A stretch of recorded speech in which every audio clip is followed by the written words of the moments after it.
మోకాల నొప్పులకు ఎటువంటి సర్జరీ లేకుండా ఎపియాన్ పెయిన్ క్లినిక్ అందిస్తున్న అత్యాధునిక చికిత్స.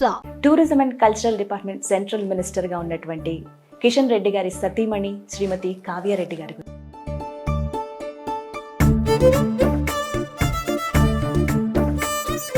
ప్రస్తుతానికి ఉన్న పరిస్థితులు ఎలా ఉన్నాయి అని అంటారంటే, అటు పొలిటికల్ పరంగా కావచ్చు, నార్మల్గా సిచ్యువేషన్ యాజ్ ఎ విమెన్ గా చెప్పండి. పొలిటికల్గా ఇంతకుముందు బట్ వారు ఢిల్లీలో ఉన్న సమయంలో ఇక్కడ ఉన్న నియోజకవర్గ ప్రజలు ఎవరైతే ఉంటారో వాళ్ళకి వచ్చిన ప్రాబ్లమ్స్ అన్నీ కూడా మీ దగ్గరికి వచ్చి చెప్పుకుంటారు. చాలా వరకు అంటే నిజం చెప్పాలంటే నేను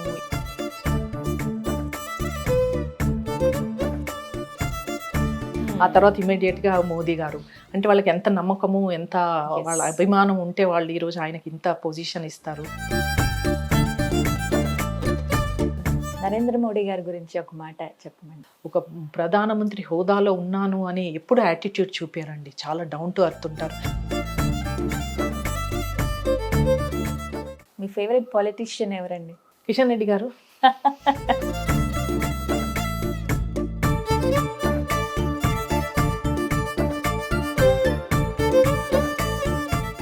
నమస్తే, welcome to Suman TV. For every successful man there is a women behind అంటారు. అలాంటి ఆ వ్యక్తి ప్రజా జీవితంలో ఉంటే కుటుంబానికి సమయం కేటాయించడం అనేది చాలా తక్కువనే చెప్పుకోవాలి. అలాంటి వ్యక్తి భార్యగా ఉంటూ వారికి నిత్యం ప్రోత్సాహం అందిస్తూనే మరోవైపు కుటుంబ బాధ్యతలు సమర్థవంతంగా నిర్వర్తిస్తూ ఇంకొక వైపు వివిధ సేవా కార్యక్రమాలు చేయటం, ప్రత్యేకించి ఏబీవీ అనే ఫౌండేషన్ను స్థాపించి ఇప్పటి వరకు 20,000 మందికి స్కిల్ డెవలప్మెంట్ కోర్సులు నేర్పించి వాళ్ళు ఉద్యోగాలు పొందే అవకాశాన్ని కల్పించారు. అంతేకాదు ఎంతోమంది దివ్యాంగులకు, ఆర్ఫనేజ్లో ఉండే పిల్లలకు నిత్యం ఏదో ఒక రకంగా వాళ్ళకి హెల్ప్ చేస్తూనే ఉంటారు. ఇవన్నీ నేను ఎవరి గురించి చెప్తున్నానో తెలుసా? ఇంకెవరి గురించి? Tourism and cultural department central మినిస్టర్గా ఉన్నటువంటి కిషన్ రెడ్డి గారి సతీమణి శ్రీమతి కావ్యారెడ్డి గారి గురించి. చాలామందికి తెలుసు, వారు ఇప్పుడు గత 12 సంవత్సరాలుగా ఒకే ఇంట్లో ఉంటున్నారు. అందులో వింతే ఉంది అనుకుంటున్నారు కదా. కామన్గా మినిస్టర్, సెంట్రల్ మినిస్టర్ అలాంటి హోదా రాగానే ఇల్లు మారటం, లేకపోతే ఒక లగ్జరీ లైఫ్ని మెయింటైన్ చేయటం, దూరంగా ఉండటం చూస్తాం. కానీ వారు అలా కాదు, నిత్యం ప్రజల్లో ఉండడానికి ఇష్టపడతారు. అదే ఇంట్లో ఉంటున్నారు, చాలా సింపుల్ లైఫ్ని లీడ్ చేస్తూ ఉన్నారు. ఎవరు వచ్చినా మాకు ఈ కష్టం ఉంది అని చెప్పగానే వెంటనే వాళ్ళని పలకరించడం, వాళ్ళని ఓదార్చడం, వాళ్ళ కష్టాలు తీర్చడం, ఇవి కావ్యారెడ్డి గారు చేస్తున్న పని. వాస్తవానికి కిషన్ రెడ్డి గారు చాలా బిజీగా ఉంటారు, అటు ఢిల్లీలో, ఇక్కడ. బట్ ఆయన లేని అంటే ఆ లోటు, ఆ కొంచెం ఆ బాధను తీర్చుకోవాలంటే ఇక్కడికి వచ్చి మాట్లాడాలి, వెంటనే రెస్పాండ్ అయ్యేది కావ్యారెడ్డి గారే. సో అలా మేము ఒకసారి ఇంటర్వ్యూ ఇస్తారని అడిగాం. చాలా హెక్టిక్ టైం ఇది వారికి, బట్ యాక్సెప్ట్ చేశారు. సో మాట్లాడదాం, చాలా విషయాలు తెలుసుకుందాం. ఇంకేమాత్రం ఆలస్యం చేయొద్దు, మాట్లాడదాం కావ్యారెడ్డి గారితో. నమస్కారం కావ్యారెడ్డి గారు. నమస్తే. ఎలా ఉన్నారు? బాగున్నానండి, మీరు ఎలా ఉన్నారు? నేను చాలా బాగున్నాను ma'am. Thank you so much. చాలా సంతోషం మిమ్మల్ని కలవటం. Thank you. మాకు కూడా చాలా సంతోషంగా ఉంది మీతో. నేను చాలా లాంగ్ బ్రేక్ తర్వాత ఇంటర్వ్యూ ఇస్తున్నాను, చాలా సంతోషంగా ఉంది. ఎక్స్క్లూజివ్గా అని అనుకోవాలి సుమన్ టీవీకి, అందుకు థ్యాంక్ యూ చెప్తున్నాము. వెల్కమ్. ఎలా ఉన్నారు? ఐఎమ్ ఫైన్, చాలా బాగున్నాము. బిజీగా స్ట్రెస్ తోటి చాలా నడుస్తోంది మా లైఫ్ స్టైల్. బట్ మిమ్మల్ని చూసినప్పుడల్లా అనిపిస్తుంది, ఇంత సాధారణ జీవితం ఎలా గడుపుతారు, అంత పెద్ద హోదాలో ఉన్న వ్యక్తి భార్య అయి ఉండి కూడా అనే ఒక క్వశ్చన్ డెఫినెట్లీ అందరికీ వస్తూ ఉంటుంది. అసలు వచ్చినప్పుడు మాకు అనిపించింది, ఏంటి ఇక్కడ ఉంటున్నారా ఇలాంటి ప్లేస్లోనా? ఇది కామన్గా వచ్చే క్వశ్చనే. ఇది మేబీ మీరు ఎదుర్కొంటారేమో చాలా మంది అడుగుతుంటారు. సో ఫస్ట్ దానికే సమాధానం కావాలని కోరుకుంటున్నాము. ఎందుకు అంటే ఒక కేంద్ర మంత్రి భార్య అయి ఉండి కూడా, అంటే కామన్గా ఆడవాళ్ళు అడుగుతుంటారు, మన ఇలా ఉండాలి, అలా ఉండాలి, ఇది అని కోరుకునే అవకాశం ఉంటుంది వాళ్ళకున్న దాన్ని బట్టి. బట్ మీరెందుకు ఎంత సింపుల్ లైఫ్ని లీడ్ చేస్తూ ఉన్నారు? కారణం తెలుసుకోవచ్చా? కారణాలు అంటూ ప్రత్యేకించి ఏం లేదు. నేనైనా కిషన్ రెడ్డి గారైనా, నేను చాలా వరకు కిషన్ రెడ్డి గారిని కొన్ని విషయాల్లో ఫాలో అవుతూ ఉంటాను. ఆయన సింప్లిసిటీకి చాలా ప్రిఫరెన్స్ ఇస్తారు. మనం ఎలా ఉన్నా, ఏ హోదాలో ఉన్నా, ఎట్లా ఉన్నా కూడా మనం ఎప్పుడు సింపుల్గా ఉండాలి, డౌన్ టు ఎర్త్ ఉండాలి, పబ్లిక్తో మంచిగా కలిసి ఉండాలి, అందరితో కలిసిమెలిసి ఉండాలి.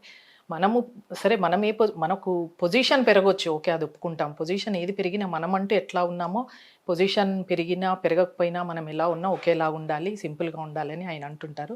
ఆ విషయంలో ఖచ్చితంగా నేను ఫాలో అవుతుంటాను. నాకు కూడా సింపుల్గా ఉండడమే ఇష్టం. కానీ ఇంకా ఇంటి గురించి అంటే నాకేం అట్లా ఏ ఇల్లు ఉంటే ఏముంది, నాకు అట్లా ప్రత్యేకించి పెద్ద ఇల్లు కావాలి, మనం ఇలా చాలా లావిష్గా ఉండాలి అని ఇట్లాంటి కోరికలు నాకేమీ లేవు. అందరిలో మంచి పేరు ఉండి మనం మంచిగా ఉంటే చాలు. మనం ఎక్కడున్నా మనం సంతోషంగా ఉంటే సంతోషంగా ఉండగలుగుతాం. కానీ పెద్ద ఇల్లులు, హోదాలు అవి మనకు సంతోషం తెచ్చిపెట్టవు. మనం ఉండే మన మనసులో నుంచి మనం సింపుల్గా ఉండాలి. ఎక్కడ ఉన్నా సింపుల్గా ఉండాలనే ఆలోచన మనలో ఉంటే తప్పకుండా మనం సంతోషంగా ఉంటాం ఎక్కడున్నా ఏ పొజిషన్లో ఉన్నా. అండ్ మోర్ ఓవర్ మేము పొజిషన్ అనేది ఒక బాధ్యతగా తీసుకుంటాం తప్ప అది ఒక హోదాగా ఎంజాయ్ చేయాలి ఈ పొజిషన్లో ఉన్నందుకు మేము ఈ ఇంట్లో ఉండాలి, పెద్ద ఇల్లు ఉండాలి అని అట్లాంటి ఆలోచనలు మాకు రావు. అది ఒక బాధ్యత. ఆ బాధ్యతను మేము తప్పకుండా ఫుల్ఫిల్ చేయాలనే ప్రయత్నిస్తాం. చాలా మంచి మాట చెప్పారు. అంటే మనం ఎలా తీసుకున్నాం అన్న దాన్ని బట్టి అంతే, ఉంటుంది ఏదైనా రిఫ్లెక్షన్ అనేది చూస్తాం. Yes, yes. బట్ అది చాలా మందికి ఇన్స్పిరేషన్ గా ఉంది, ఆశ్చర్యంగా కూడా ఉంది. బట్ దానికి కారణం అయితే చెప్పారు. సో ప్రస్తుతానికి ఉన్న పరిస్థితులు ఎలా ఉన్నాయి అని అంటారంటే అటు పొలిటికల్ పరంగా కావచ్చు, నార్మల్గా సిచ్యువేషన్ యాజ్ ఎ విమెన్గా చెప్పండి, బయట ఉన్నటువంటి పరిస్థితులు ఎలా అనిపిస్తాయి మీకు? అంటే పొలిటికల్గా ఇంతకుముందు నేను నా పెళ్ళై 25 years అవుతుంది. నేను అప్పుడు చూసిన పొలిటికల్ అంటే రాజకీయం, ఇప్పుడు చూసిన ఈ పొలిటికల్ ఫీల్డ్లో చాలా మార్పు వచ్చింది. అంతకుముందు అంటే ఏ పార్టీలో ఉన్న నాయకులు అపోజిషన్ పార్టీలో ఉన్న ఒకళ్ళనొకళ్ళు కనిపించినా ఒకళ్ళకొకళ్ళు మర్యాద ఇస్తూ చాలా మర్యాదగా మాట్లాడినా ఏది చేసినా చాలా మర్యాదతోటి ఒకళ్ళొకళ్ళు పర్సనల్ విషయాల్లో ఎప్పుడు ఇంటర్ఫియర్ అయ్యేవాళ్ళు కాదు.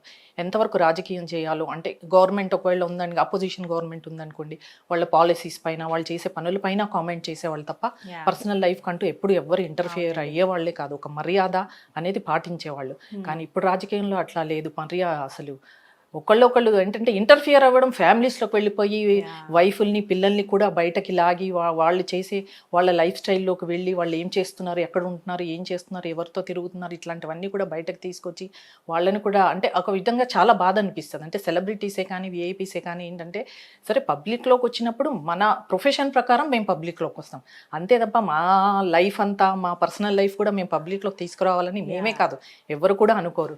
ఆ విషయంలో అట్లా వచ్చినప్పుడు మటుకు చాలా బాధ. అంటే ఇప్పుడు రాజకీయం అయితే తప్పకుండా బాధ కలిగించే విధంగానే ఉంది. ఆ పర్సనల్ లైఫ్లోకి ఇంటర్ఫియర్ అవ్వడం, పర్సనల్గా తిట్టుకోవడము, అంటే చాలా దిగజారిపోయి ఒకళ్ళనొకళ్ళు తిట్టుకోవడము, హోదా అంటే ప్రైమ్ మినిస్టర్ లెవెల్లో హోదా ఉన్న వాళ్ళకు కూడా మర్యాద ఇవ్వకుండా మాటలు అంటే చాలా చెప్పలేకపోలేనటువంటి మాటలతో తిట్టడము, అది చాలా ఎక్కువైపోయింది. నిజంగా చాలా మనం షేమ్గా ఫీల్ అవ్వాలి. చాలా బాధాకరమైన విషయం. అది ఒకటి మటుకు నాకు అసలు నచ్చట్లేదు. బయట చూస్తూ ఉంటే మేబీ అబ్జర్వ్ చేస్తూనే ఉంటుంటారు మీరు. ఏపీ పాలిటిక్స్లో మనం చూస్తున్నాం. ఎంత టచ్ ఉందా అండి? మీరు రియాక్ట్ అవుతారా దేనికైనా, లేకపోతే వింటారా వాటి గురించి? వింటాను. నేను ఏంటంటే ఈరోజు మన పాలిటిక్స్లో ఏంటంటే మా ప్రొఫెషనే అది కాబట్టి అంటే నేను డైరెక్ట్గా ఇన్వాల్వ్ కాకపోయినా కూడా కిషన్ రెడ్డి గారు పాలిటిక్స్లో ఉన్నారు కాబట్టి నేను ఆయన గురించి అయినా తప్పకుండా ఈరోజు రాజకీయంలో ఏం జరుగుతుంది, ఎవరేంటి అనేది నేను తప్పకుండా ఫాలో అవుతూ ఉంటాను, అన్నీ తెలుసుకుంటూ ఉంటాను. సరే దో నేను ఎక్కడ ఎప్పుడు కామెంట్ చెయ్యను, బట్ తెలుసుకోవాలి కదండి. మనం యాజ్ ఏ ఓటర్ రేపు ఓటేయాలి అన్నప్పుడు మనం ఎవరు బాగుంటారు ఎవరు బాగుండరు ఎలా ఉంటారు తెలుసుకోవాలంటే తప్పకుండా మనం what's going around in the world అనేది అట్లీస్ట్ మన దేశంలో ఏం జరుగుతుంది, మన రాజకీయంలో ఏం జరుగుతుంది, ఎవరి నాయకులు ఎలా ఉన్నారు ఏంటి అనేది మటుకు తప్పకుండా నేను తెలుసుకుంటున్నాను. ఏమనిపిస్తుంది మరి ఇప్పుడు ప్రస్తుతం ఏపీలో జరుగుతున్న సిచ్యువేషన్, రోజా గారి కామెంట్స్ ఇవన్నీ? ఏపీ గురించి ఏమీ మాట్లాడలేను. జనరల్ గా రాజకీయం గురించి కూడా ఎక్కడ నేను ఎప్పుడు కామెంట్ చేయలేను. ఇంకా అక్కడ రాజకీయం గురించి నేనేం మాట్లాడలేను. I know. బట్ పరిస్థితులు అయితే మీరు అన్నట్టు ఇంటర్ఫిరెన్స్ ఫ్యామిలీ దాకా వెళ్ళిపోవడము, పర్సనల్ గా తిట్టుకోవడము, మర్యాద ఇచ్చి కూడా నాకేంటంటే అలా తిట్టుకుంటూ మాట్లాడనలే కాదు, మర్యాద ఇస్తూ కూడా మాట్లాడొచ్చు అనే ఒక విధానం ఒకటి ఉంది. మరి వీళ్ళందరికీ అది ఎందుకు తెలియట్లేదు నాకు అర్థం కావట్లేదు. చేసే పనిని కామెంట్ చేయాలి. ఆ పని చేయకపోతే నువ్వు ఈ పని చేయలేదు అని అడగాలి, నిలదీసి అడగాలి, అందులో తప్పే లేదు. కానీ చెప్పుకోరని మాటలు యూజ్ చేసి ఒక ఆడవాళ్ళని చూడకుండా, ఏమీ చూడకుండా, పెద్ద చిన్న ఏమీ లేకుండా, హోదాలు చూడకుండా, అంటే మంచి గౌరవమైన పొజిషన్లో ఉన్నప్పుడు మనం అట్లీస్ట్ ఆ పొజిషన్ కన్నా కొంచెం గౌరవం ఇవ్వాలి కదా. అలాంటివి ఏం పట్టించుకోకుండా రైవల్గా శత్రువుల్లాగా మారిపోయి తిట్టుకోవడం అనేది చాలా తప్పు. దురదృష్టవశాత్తు ఆడవాళ్ళు కూడా అలాంటి కామెంట్స్ చేస్తున్నారు. అవును, అదే అంటున్నాను. ఏంటో మరి ఎలా అంటే అందుకే ఇప్పుడు ఈరోజు ఈ జనరేషన్లో రాజకీయం అంటే ఎవరికి ఇంప్రెషన్ లేకుండా అయిపోయి రాజకీయ నాయకుల్ని కూడా కొంచెం అంటే జనాలు పెద్ద మర్యాద ఇవ్వకుండా కొంచెం ఈజీగా తీసుకోవడం అనేది కొంచెం కనపడుతోంది. అందరూ ఇంతే, ప్రతి ఏ పార్టీ వాళ్ళైనా ఇంతే, ఈ నాయకుడు ఇంతే, ఆ నాయకుడు ఇంతే అంటే ఒకళ్ళు తిట్టేసరికి మనకు ఆ ఈగో అనేది బయటకు వచ్చేస్తుంది. ఆయన తిట్టినప్పుడు నేను ఎందుకు ఊరుకోవాలి అని తిట్టడం, అంటే ఒకళ్ళు ఛాన్స్ ఇస్తే మనం దాన్ని ఓర్చుకునే ఒక పేషెన్స్ అనేది మనకు ఉండాలి. ఎదుటి వాళ్ళు తిట్టినప్పుడు అట్లీస్ట్ మనం కొంచెం అంటే మనం కూడా తిట్టి వాళ్ళతో సమానం కాకుండా మంచి మాటలతో కూడా మనం చెప్పొచ్చు. సో ఆ పద్ధతి కూడా ఉంది, కానీ అది ఎవరికి తెలియట్లేదు. ఆ పద్ధతి ఎవరు పాటించట్లేదు. మీరు ఎలా ఫీల్ అవుతారంటే కిషన్ రెడ్డి గారి మీద ఏమైనా కామెంట్స్ వచ్చినప్పుడు, ఇలా ఎవరైనా మాట్లాడుతున్నప్పుడు ఎలా ఫీల్ అవుతారు? ముందుగా చాలా వరకు అయితే నేను గమనించింది కిషన్ రెడ్డి గారికి మొదటి నుంచి అయినా ఆయన విధానం వేరు. అంటే ఎవరిని కూడా హర్ట్ చేయకుండా, ఎవరిని కూడా కామెంట్ చేయకుండా, నేను ఇప్పుడు అన్నట్టుగా పర్సనల్ విషయాల్లోకి ఎప్పుడు ఆయన వెళ్ళరు. పర్సనల్ కామెంట్స్ ఎప్పుడు ఎవరిపైన చేయరు. ఎంత అపోజిషన్లో ఉండి, ఎంత వాళ్ళు ఎలాంటి పనులు చేసినా కూడా మంచిగా చెప్తారు. అంటే చిన్నగా చురకలు అంటిస్తుంటారు. చాలా ఎలా చెప్పాలో అలా చెప్తారు కానీ ఎదుటి వాళ్ళు హర్ట్ అయ్యే విధంగా ఎప్పుడు చెప్పరు. కాబట్టి ఎట్లా అంటే మనం ఎలా ఉంటామో, అంటే what we give we receive. అంటే మనం అలా కిషన్ రెడ్డి గారు అలా చేయరు. కాబట్టి చాలా వరకు కిషన్ రెడ్డి గారిని కూడా ఎవరు ఎక్కువ మాటలు అనడం కానీ, ఎక్కువగా క్రిటిసైజ్ చేయడం కానీ చెయ్యరు. చాలా తక్కువ. ఆ చేసినా కూడా అందులో ఆయన చేసే పనిని కానీ, అంటే చెయ్యనిది ఏదైనా ఉంటే దానిపైన ఫోకస్ చేసి చెప్తారే తప్ప కిషన్ రెడ్డి గారిని కానీ, మమ్మల్ని కూడా ఎప్పుడు ఎవరు పర్సనల్గా అనలేదు. మమ్మల్ని ఎప్పుడు పర్సనల్గా బయట కూడా చేయలేదు. ఆ విషయంలో నాకు చాలా సంతోషంగా ఉంటుంది. అంటే ఇంతటి ఈ కాలంలో ఉన్న రాజకీయంలో కూడా కిషన్ రెడ్డి గారు బ్యాలెన్స్ తప్పకుండా చాలా మొదటి నుంచి ఎలా ఉంటున్నారో అలా ఇప్పటి వరకు ఉండడం అనేది ఆయన సహనానికి, ఆయన పేషెన్స్కి నిజంగా హ్యాట్స్ ఆఫ్ చెప్పాల్సి వస్తుంది. బట్ వారు ఢిల్లీలో ఉన్న సమయంలో ఇక్కడ ఉన్న నియోజకవర్గ ప్రజలు ఎవరైతే ఉంటారో వాళ్ళకి వచ్చిన ప్రాబ్లమ్స్ అన్నీ కూడా మీ దగ్గరికి వచ్చి చెప్పుకుంటారు, మీరు సాల్వ్ చేస్తారని విన్నాను. అంటే అలా చేసే క్రమంలో మీకు ఎదురైనటువంటి అనుభవాలు ఏంటి? అంటే చాలా వరకు అంటే నిజంగా చెప్పాలంటే నేను ఇప్పుడిప్పుడే ఒక సంవత్సరం నుంచి బయటకు వస్తున్నాను. కిషన్ రెడ్డి గారు మినిస్టర్ అయిన తర్వాత ఆయన కాన్స్టిట్యుయెన్సీలో అంటే ఆయనకి 3 శాఖలు ఇచ్చారు. ఆ 3 శాఖలతో ఆయనకి అసలు మొత్తం కంట్రీ మొత్తం ట్రావెల్ చేయాల్సి వస్తుంది. ఈ రోజు ఢిల్లీలో ఉంటే రేపు ఎక్కడో బెంగళూరులో ఉంటారు. ఆ తర్వాత ఆ నార్త్ ఈస్ట్ డెవలప్మెంట్ డోనర్గా కూడా ఇచ్చారు కాబట్టి అక్కడికి వెళ్ళాల్సి వస్తుంది. చాలా ఆయనకి ట్రావెలింగ్ చాలా ఎక్కువగా ఉంటుంది, చాలా హెక్టిక్ ఉంటుంది. కాబట్టి ఇక్కడ కాన్స్టిట్యుయెన్సీలో అంటే అక్కడికి వారంలో 3 days కంపల్సరీ, 1 weekలో 3 days ఆయన హైదరాబాద్కి ఖచ్చితంగా వస్తారు. ఎప్పుడు తప్పరు. ఎంత బిజీగా ఉన్నా కలవరిస్తూ ఉంటారు. నా కాన్స్టిట్యుయెన్సీ నేను ప్రజలకి టైం ఇవ్వలేకపోతున్నాను అని చాలా ఆయన గుర్తు చేసుకుంటుంటారు, చాలా బాధపడుతుంటారు. అలాంటప్పుడు నన్ను అడిగారు అనమాట, ఇట్లా టైం ఇవ్వలేకపోతున్నాను, ప్రజలకి సమస్యలు అవన్నీ నాకు కొంచెం టైం తక్కువగా ఉంటుంది, కాబట్టి నువ్వు వెళ్ళు నా స్థానంలో, నేను చేయలేని పనులు అంటే పొలిటికల్గా నేను ఎప్పుడు ఇంటర్ఫియర్ అవ్వనండి. ఆయన పొలిటికల్ ప్రొఫెషన్ లో అఫీషియల్ గా ఉన్న వాటిని మనం ఇంటర్ఫియర్ కాకూడదు, అంతవరకు నేను కాను. బట్ ఏవైనా ఉంటాయి కదండి ఈవెంట్స్, ఇప్పుడు చాలా వెడ్డింగ్ సీజన్ లో చాలా పెళ్లిళ్ళు వస్తాయి, పెళ్లి పిలుపులు వస్తుంటాయి, వాటికి కిషన్ రెడ్డి గారు వెళ్ళడం అనేది చాలా తక్కువ. అలాంటప్పుడు అది నేను వెళ్తే ఎవరైనా ఇప్పుడు పెళ్లి అన్న తర్వాత తప్పకుండా వాళ్ళ ఫ్యామిలీనే ఇన్వైట్ చేస్తారు. సో ఆ విషయంలో నాకు లిమిట్ అంటూ లేదు కాబట్టి నేను ఖచ్చితంగా కిషన్ రెడ్డి గారు వెళ్ళని పెళ్లిళ్ళే కానీ, ఏమైనా ఈవెంట్సే కానీ, గెస్ట్ గా కానీ చాలా పిలుస్తుంటారు, అవన్నీ అటెండ్ అవుతూ ఉంటాను. ఇప్పుడు ఒక మంచి పాజిటివ్గా అందరూ అనుకుంటున్నారు, చాలా సంతోషిస్తున్నారు. అంటే కిషన్ రెడ్డి గారు రాకపోయినా మేడం మీరు వస్తున్నారు, మాకు చాలు, మిమ్మల్ని చూస్తే మాకు కిషన్ రెడ్డి గారిని చూస్తున్నట్టు ఉంది, అట్లీస్ట్ మీరన్నా వస్తే మాకు సంతోషంగా ఉంటుందని చెప్తున్నారు. చాలా పాజిటివ్గా కూడా ఉంటుంది, నాకు కూడా చాలా సంతోషంగా ఉంటుంది. అట్లీస్ట్ నేనన్నా కిషన్ రెడ్డి గారు ఆ బిజీ స్కెడ్యూల్లో టైం ఇవ్వలేంది నేను కొంతవరకన్నా నేను ఆ లోటు భర్త చేస్తున్నానని నాకు చాలా సంతోషం. 1 year నుంచి మీరు ఇలా బయటకు వివిధ కార్యక్రమాల్లో పార్టిసిపేట్ చేయడం చూస్తున్నాం.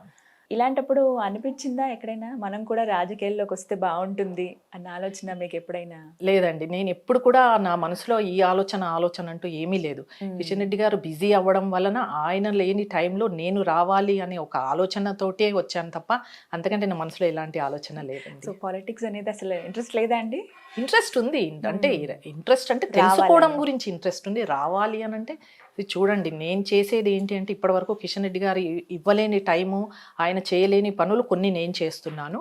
బట్ మళ్ళీ మా అటల్ బిహారీ వాజ్పేయి ఫౌండేషన్ అని మాకు ఒక ఫౌండేషన్ సోషల్ ఆర్గనైజేషన్ ఉందండి. దాని ద్వారా నేను కొన్ని యాక్టివిటీస్ చేస్తున్నాను. ఇప్పటివరకు అయితే నేను చేస్తున్న పనులు ఇవి, నా కాన్సన్ట్రేషన్ అంతా ఇంతవరకే ఉంది. సో ఫ్యూచర్లో కూడా, ఫ్యూచర్లో ఎప్పుడు ఎలా అవుతుందో మనం ఏం చెప్పలేము, మన చేతుల్లో కూడా లేదు.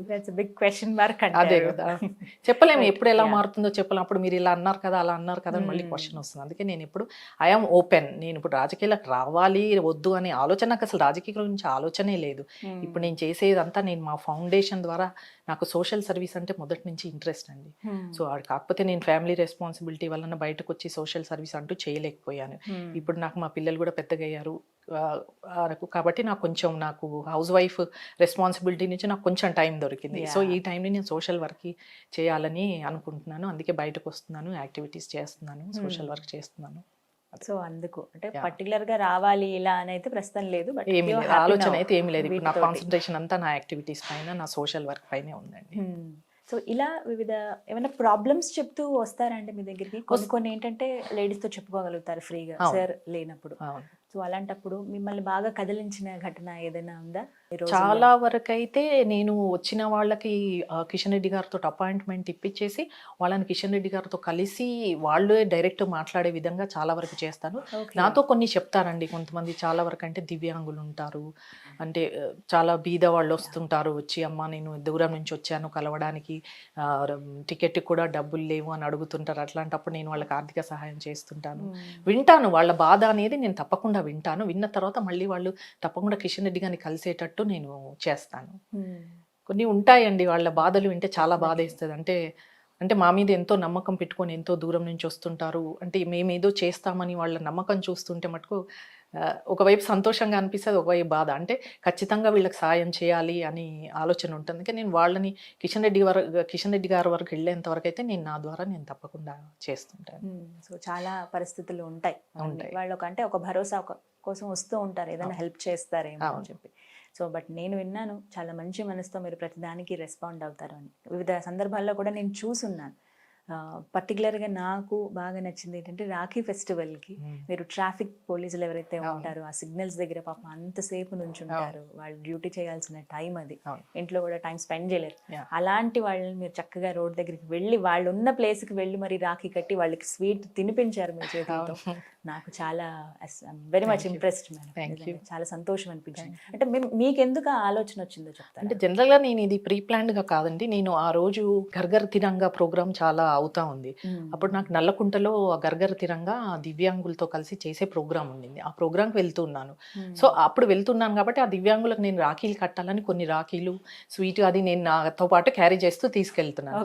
అలా వెళ్తూ ఎందుకో ఇలా చూస్తే అక్కడ ట్రాఫిక్ కానిస్టేబుల్ అక్కడ ఉండడం చూసి నాకు అనిపించింది, నిజమే అందరూ ఈరోజు రాఖీ రోజు సెలవు తీసుకొని అన్నలు చెల్లెళ్ళు అంతా రాఖీలు కట్టుకుంటూ సంతోషంగా ఉంటారు. కానీ ఈయన ఇక్కడ పాపం కష్టపడి ఎండలో ఆ ట్రాఫిక్ని కంట్రోల్ చేస్తూ మనని సేవ్ చేయడం కోసం ఆయన ఈరోజు రాఖీ కూడా జరుపుకోకుండా ఇక్కడ ఉన్నాడే అని ఒక థాట్ వచ్చి బాధ అనిపించింది. లేదు కనీసం నేనన్నా కడితే సంతోషిస్తారేమో అని అనిపించి నేను అప్పటికప్పుడు కారు దిగి వెళ్ళిపోయి కట్టేశాను.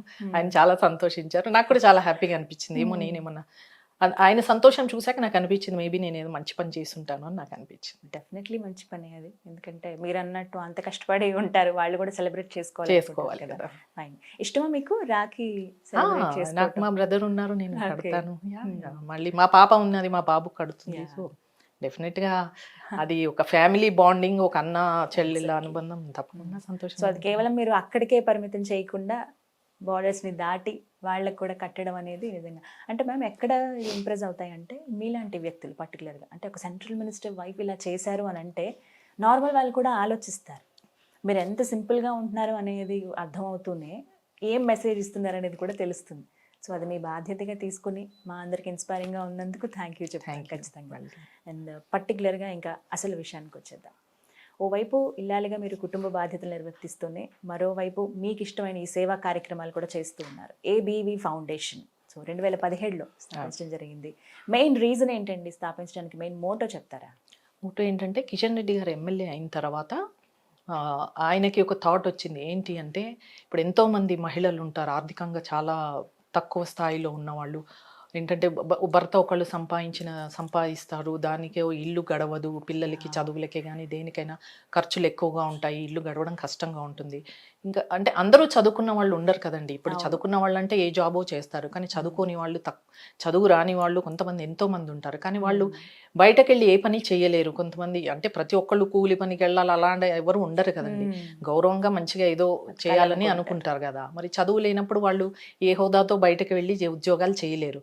అట్లాంటి వాళ్ళకి మనం ఆర్థికంగా అంతో ఇంతో సాయం చేయాలనే థాట్ కిషన్ రెడ్డి గారికి వచ్చింది. వచ్చాక ఆయనకు ఆలోచన వచ్చింది, మనం ఇలా స్కిల్ డెవలప్మెంట్ సెంటర్ అనేది పెట్టి మహిళలకి కుట్టు మిషన్ అంటే కుట్టు నేర్పించడము, బ్యూటీషియన్ కోర్స్ నేర్పించడము, అంటే అట్లాంటివి ఏమన్నా చేస్తే వాళ్ళు ఆర్థికంగా సొంతంగా వాళ్ళు చేసుకుంటే వాళ్ళకి ఇంటికి సాయం పడ్డట్టుగా ఉంటుంది, వాళ్ళ కాళ్ళ మీద వాళ్ళు నిలబట్టుగా ఉంటుంది అనే ఒక ఆలోచన కిషన్ రెడ్డి గారికి వచ్చి ఆ తర్వాత స్కిల్ డెవలప్మెంట్ సెంటర్ అని ఒకటి స్టార్ట్ చేసి అందులో మహిళలందరికీ ఫ్రీగా మేము వీటిల్లో కోచింగ్ ఇవ్వడం, ట్రైనింగ్ ఇవ్వడం స్టార్ట్ చేశాము. 20,000 మందికి మీరు ట్రైన్అప్ చేశారు, అందులో చాలా మందికి ఉద్యోగాలు కూడా వచ్చాయి కదా. అలా ఎంప్లాయ్మెంట్ రావడం అనేది గొప్ప విషయం. జస్ట్ స్కిల్ నేర్చుకుని వదిలేసే కన్నా అంటే వాళ్ళకి ఒక ఉద్యోగం వస్తే ఫ్యామిలీ నిలబడుతుంది, అదొకటి నిజంగా చాలా గొప్ప విషయం. అందులో ప్రత్యేకించి దివ్యాంగులపై మీరు చూపించేటువంటి ఆ ఇంట్రెస్ట్ వాళ్ళకి వీల్ చైర్స్ కానీ వాళ్ళకి కావాల్సిన కొన్ని సదుపాయాలు అందించడం కానీ పర్టికులర్గా అంటే దివ్యాంగులకి హెల్ప్ చేయాలని అంటే ఈ ఆలోచన ఎందుకు వచ్చిందండి? ఏదన్నా ఘటన మిమ్మల్ని కదిలించిందా? రీజన్ ఏదైనా? అలాంటిది ఏం లేదండి. నాకు మొదటి నుంచి అయినా కూడా సోషల్ సర్వీస్ మెయిన్ ఏంటంటే దివ్యాంగులకి కానీ విజువల్లీ ఛాలెంజ్ అంటే కళ్ళు లేని వాళ్ళకి ఏంటంటే అట్లాంటి వాళ్ళు వాళ్ళ పని వాళ్ళు చేసుకోవడం చాలా కష్టం అండి, చేసుకోలేరు. అంటే ఒకళ్ళ పైన ఆధారపడితే కానీ గడవని పరిస్థితి వాళ్ళది. కాబట్టి అట్లాంటి వాళ్ళకి నేను హెల్ప్ చేయాలనేది నాకు మొదటి నుంచి ఉందండి. ప్రత్యేకించి ఘటన అంటూ ఏమీ జరగలేదు, బట్ నా మనసులో మొదటి నుంచి అట్లాంటి వాళ్ళకి చేస్తే సేవ అట్లాంటి వాళ్ళకి చెయ్యాలి అని నాకు చాలా ఉండేది. కాకపోతే నాకు ఫ్యామిలీ రెస్పాన్సిబిలిటీ అంటే కిషన్ రెడ్డి గారు బిజీ ఉండడం వలన నేను పిల్లల్ని ఇల్లు చూసుకోవడం దాంతో బిజీ ఉండడం, నా ప్రయారిటీ ఫ్యామిలీ ఎప్పుడు నా ఫస్ట్ ప్రయారిటీ అండి, దాని తర్వాత ఏదైనా. సో నా ఫ్యామిలీకి నేను ఫుల్ టైం ఇచ్చాను. నా పిల్లలు కొంచెం పెద్దగా అయ్యే వరకు నేను ఎట్లాంటి యాక్టివిటీస్ చేయకూడదు అనుకున్నాను. కంప్లీట్గా నా టైం అంతా మా ఫ్యామిలీకి ఇచ్చాను. ఇప్పుడు పిల్లలు పెద్దగా అయిపోయారు, వాళ్ళ కాళ్ళ మీద వాళ్ళు నిలబడగలుగుతున్నారు. అప్పుడు నాకు చాలా టైం దొరుకుతుంది. సో ఇప్పుడు నాకు దొరికిన ఈ టైంని నేను సద్వినియోగం చేసుకోవాలనుకున్నాను. సో నా మనసులో ఉన్న ఈ ఆలోచనని నా ఈ కోరికని ఎట్లాగన్నా చేయాలి అనే ఒక థాట్ తోటి ఇప్పుడు నాకు మా ఏబీవీ ఫౌండేషన్ ఉండడం వలన నా అదృష్టం బాగుండి మాకు ఈ ఫౌండేషన్ ఉండడం వలన నాకు ఇప్పుడు నేను హ్యాపీగా నా ఫౌండేషన్ త్రూ ఇట్లాంటి యాక్టివిటీస్ అన్ని చేస్తున్నాను. ఇంకా ఎలాంటి కార్యక్రమాలు చేస్తున్నారు మ్యామ్? అంటే మా ఫౌండేషన్ ఏంటంటే ఇప్పుడు నేను చెప్పాను కదండి, మాకు ఇప్పుడు సికింద్రాబాద్ పార్లమెంట్ కాన్స్టిట్యుయెన్సీలో మాకు ఇప్పటి వరకు 13 స్కిల్ డెవలప్మెంట్ సెంటర్స్ ఉన్నాయి. ఇవి మళ్ళీ మేము ఇంకా ఫ్యూచర్లో కూడా ఇప్పటికి ఎక్స్పాన్షన్లో ఉన్నాము, ఇంకా ఎక్స్పాండ్ కూడా చేస్తాము. చేస్తూ వీలైనంత మంది మహిళలకి మాకు ఎంతవరకు వీలవుతే అంతవరకు తప్పకుండా మహిళలందరికీ మేము మా ఫౌండేషన్ ద్వారా మా దీని ద్వారా తప్పకుండా ట్రైనింగ్ ఇచ్చి వాళ్ళ కాళ్ళ మీద వాళ్ళు నిలబడేటట్టుగా ఆర్థికంగా వాళ్ళకు సాయం అందేలాగా తప్పకుండా చేస్తాము. అట్లాగే నేను ఏంటంటే కొన్ని పర్సనల్గా అంటే ఇప్పుడు నేను వినాయక చవితి ఉంది కదండి, వినాయక చవితి రోజు నేను నా ఫౌండేషన్ తరపున మట్టి గణపతులు పంపిణీ చేశాను. అది ఏంటంటే ఈకో ఫ్రెండ్లీ గణేష అది అట్లా అనేసి అది పంపిణీ చేశాను. అంటే మళ్ళీ వినాయక చవితిలో కొంచెం అన్నదానాలు చేయడము. అండ్ మోరోవర్ ఇప్పుడు దివ్యాంగులకి వాళ్ళకి ట్రై సైకిల్స్, వాళ్ళకి కావాల్సిన అంటే చెవులు వినపడే వాళ్ళకి హియరింగ్ మషీను, కళ్ళు జోళ్ళు ఇట్లాంటివన్నీ మేము పంపిణీ చేయడం మా సంస్థ ద్వారా ఏబీవీ ఫౌండేషన్ ద్వారా దివ్యాంగులకు కూడా మేము చాలా వరకు ట్రై సైకిల్స్ ఇవన్నీ కూడా చాలా పంపిణీ చేయడం జరిగింది. నాకు తెలిసి ఒక 200 మందికి పైగా చాలా మందికి మేము పంపిణీ చేయడం జరిగింది. ఇట్లాంటి కార్యక్రమాలు చేస్తూ ఉంటాము అండి. పర్టికులర్గా స్కిల్ డెవలప్మెంట్ సెంటర్స్ అన్నారు కదా, అంటే ఎలాంటి వారు అర్హులు, ప్రత్యేకించి ఎలా అసలు వాటిలో జాయిన్ అవ్వాలి అని అంటే? దీనికి ప్రత్యేకమైన అర్హత అంటూ ఏం లేదండి, ఇంట్రెస్ట్ ఒకటే అర్హత. ఎవరికి ఇంట్రెస్ట్ ఉండి ఎవరికి ఆర్థికంగా వాళ్ళు బలహీనంగా ఉన్నారో, ఆర్థికంగా తక్కువ స్థాయిలో ఉండి వాళ్ళకి ఎవరికైతే డబ్బులు అవసరం ఉంటాయో అట్లాంటి వాళ్ళు, వాళ్ళ ఇంట్రెస్ట్ ఉన్న వాళ్ళు, అలాంటి వాళ్ళు కదా ఎవరైనా జాయిన్ అవ్వచ్చు, ఎవరైనా నేర్చుకోవచ్చు. మేము వీళ్ళు వాళ్ళు అని ఎవరి చూడము, ఎవరు ఇంట్రెస్ట్ కావచ్చు, ఎవరు జాయిన్ అవుతే. ప్రత్యేకించి మా ఆశయం ఏంటంటే ఆర్థికంగా బలహీనంగా ఉన్న వాళ్ళకి ఆర్థిక సహాయం అందించాలనేది. ఆ తర్వాత ఇంట్రెస్ట్తో ఎవరైనా నేర్చుకున్నా కూడా మేము ఆల్వేస్ సెంటర్స్కి వెళ్ళి జాయిన్ అవ్వచ్చు అంతే. ఉంటాయండి, టైమింగ్స్ ఉంటాయి. మార్నింగ్ 10 to 3 టైమింగ్స్ ఉంటాయి. మంచి ప్రొఫెషనల్ టీచర్స్ ఉంటారు, వాళ్ళకి మంచిగా ట్రైనింగ్ ఇస్తుంటారు. చాలా మంది అందులో ట్రైన్ అయిన వాళ్ళే ఈ రోజు టీచర్స్ గా చేస్తూ ఇంకో ట్రైనింగ్ సెంటర్స్కి వెళ్ళి వాళ్ళకి ట్రైనింగ్ ఇస్తూ ఉన్నారు. ఇచ్చిన తర్వాత వాళ్ళకు 3 months కోర్స్ ఉంటుందండి, సర్టిఫికేట్ కోర్సు. దాని తర్వాత మేము సర్టిఫికేట్ ఇస్తాము. ఆ సర్టిఫికేట్ తో వాళ్ళకి మేము బ్యాంకులో ముద్రా లోన్స్ అని ఉంటాయి అనమాట. ఆ ముద్రా లోన్స్ లో ఫస్ట్ వాళ్ళు అప్లై చేసుకున్నప్పుడు ఎటువంటి అంటే ఏమంటారు అష్యూరెన్స్ ఉంటుంది కదా, అలాంటిది ఏమీ లేకుండా వాళ్ళకి పావలా వడ్డీ, మంత్లీ పావలా కట్టేస్తే సరిపోతుంది. వాళ్ళకి 50,000 బ్యాంక్ లోన్ ఇస్తారు, ముద్రా లోన్. ఆ తర్వాత వాళ్ళు కరెక్ట్ గా కడుతూ పోతూ ఉంటే వాళ్ళకి 1 lakh 1.5 lakh వరకు కూడా లోన్స్ ఇస్తారు.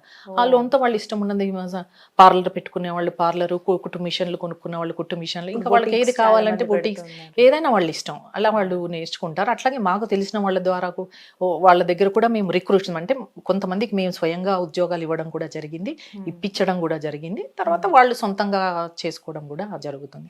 ఈ విధంగా మేము అట్లా ఇప్పటి వరకు 20,000 మందికి పైగా మేము ట్రైనింగ్ ఇచ్చాము. అందరూ చాలా ఈరోజు వాళ్ళ కాళ్ళ మీద వాళ్ళు నిలబడి చక్కగా సంపాదిస్తూ కుటుంబానికి ఆసరగా ఉంటున్నారు. చాలా సంతోషంగా కూడా ఉంటున్నారు. అది చూసి మాకు తృప్తి, సంతోషం, నిజంగా ఆ సాటిస్ఫాక్షన్ సోషల్ సర్వీస్ లో ఉన్న సాటిస్ఫాక్షన్ దేంట్లో ఉండదని నా అభిప్రాయం. అది నమ్మారు మీరు, అదే ఆచరణలో పెట్టారు. ఆధ్యాత్మికంగా కూడా చాలా బలంగా ఉంటారు మీరు, అది నేను చాలా సందర్భాల్లో చూశాను మిమ్మల్ని. అంటే ఎక్కడైనా వివిధ కార్యక్రమాలు అయినప్పుడు పర్టికులర్గా అండ్ అలాగే బోనాలు బతుకమ్మ ఈ సెలబ్రేషన్స్ అప్పుడు ఆ గ్యాదరింగ్స్లో టెంపుల్స్ దగ్గర మరీ ముఖ్యంగా చూసాం మొక్కుకోవడం వాటిని చెల్లించుకోవటం. నేను మొక్కులు అంటే ప్రత్యేకించి మొక్కనండి దేవుడికి. ఈరోజు అంటే మనకి ఈరోజు మనం ఇలా ఉన్నాము అంటే తప్పకుండా దేవుడు ఒక స్పిరిచువల్ ఒక పవర్, స్పిరిచువల్ పవర్. నమ్ముతారా? దేవుడిని నమ్మని వాళ్ళు మనుషులే కాదని నా ఉద్దేశం. మనం ఈ రోజు ఒక మనుషులు అనేది మనుగడ అనేది ఒకటి ఉంది అంటే దేవుడు అని మనం పేరు పెట్టుకున్నాం. Spiritual power is there. అది మనల్ని కంట్రోల్ చేస్తూ, అంటే దేవుడు ఉన్నాడు అనే భయంతో కూడా ఈ రోజు ఎంతో మంది భయపడి క్రైమ్లు తగ్గడం అనేది కూడా ఉంటుంది. ఎందుకంటే దేవుడు అనేది ఉన్నాడని మనం నమ్మితే, మనకు ఒక భయం భక్తి ఉంటే దానివల్ల మనకు ఒక సిస్టమాటిక్ లైఫ్ అనేది కూడా అలవాటు అవుతుంది. ఏదైనా చేసే ముందు ఇప్పుడు చాలా మంది ఏది చేసినా భయపడుతూ దేవుడి మీద ఒట్టేసి చెప్పు అనగానే భయపడిపోయి నిజం చెప్పేస్తారు. అట్లాంటి వాటి ఉంటే తప్పకుండా కొంచెమన్నా క్రైమ్ తగ్గడము, మనుషులు కొంచెమన్నా ఆలోచన విధానం అన్నా మారుతుంది అనేది నా ఉద్దేశము. కానీ దేవుడు అనేవాడు తప్పకుండా ఉన్నాడు. అది నాకు భక్తి కూడా ఎక్కువే, తప్పకుండా నమ్ముతాను కూడా. ఎవరిష్టం అండి? నేనైతే ఫస్ట్ గా నేను సాయిబాబాని, వెంకటేశ్వర స్వామిని పూజిస్తుంటాను. బాగా నమ్ముతాను సాయిబాబా. 4 రోజులు మీరు సేవలో కూడా తిరుపతి, ఈ మధ్య తిరుపతి వెళ్ళి నేను రెండోసారి, అంతకు ముందు కూడా ఒకసారి వెళ్ళాను. అప్పుడు ఒక 7-8 years బ్యాక్ కూడా ఒకసారి వెళ్ళి సేవ చేశాను.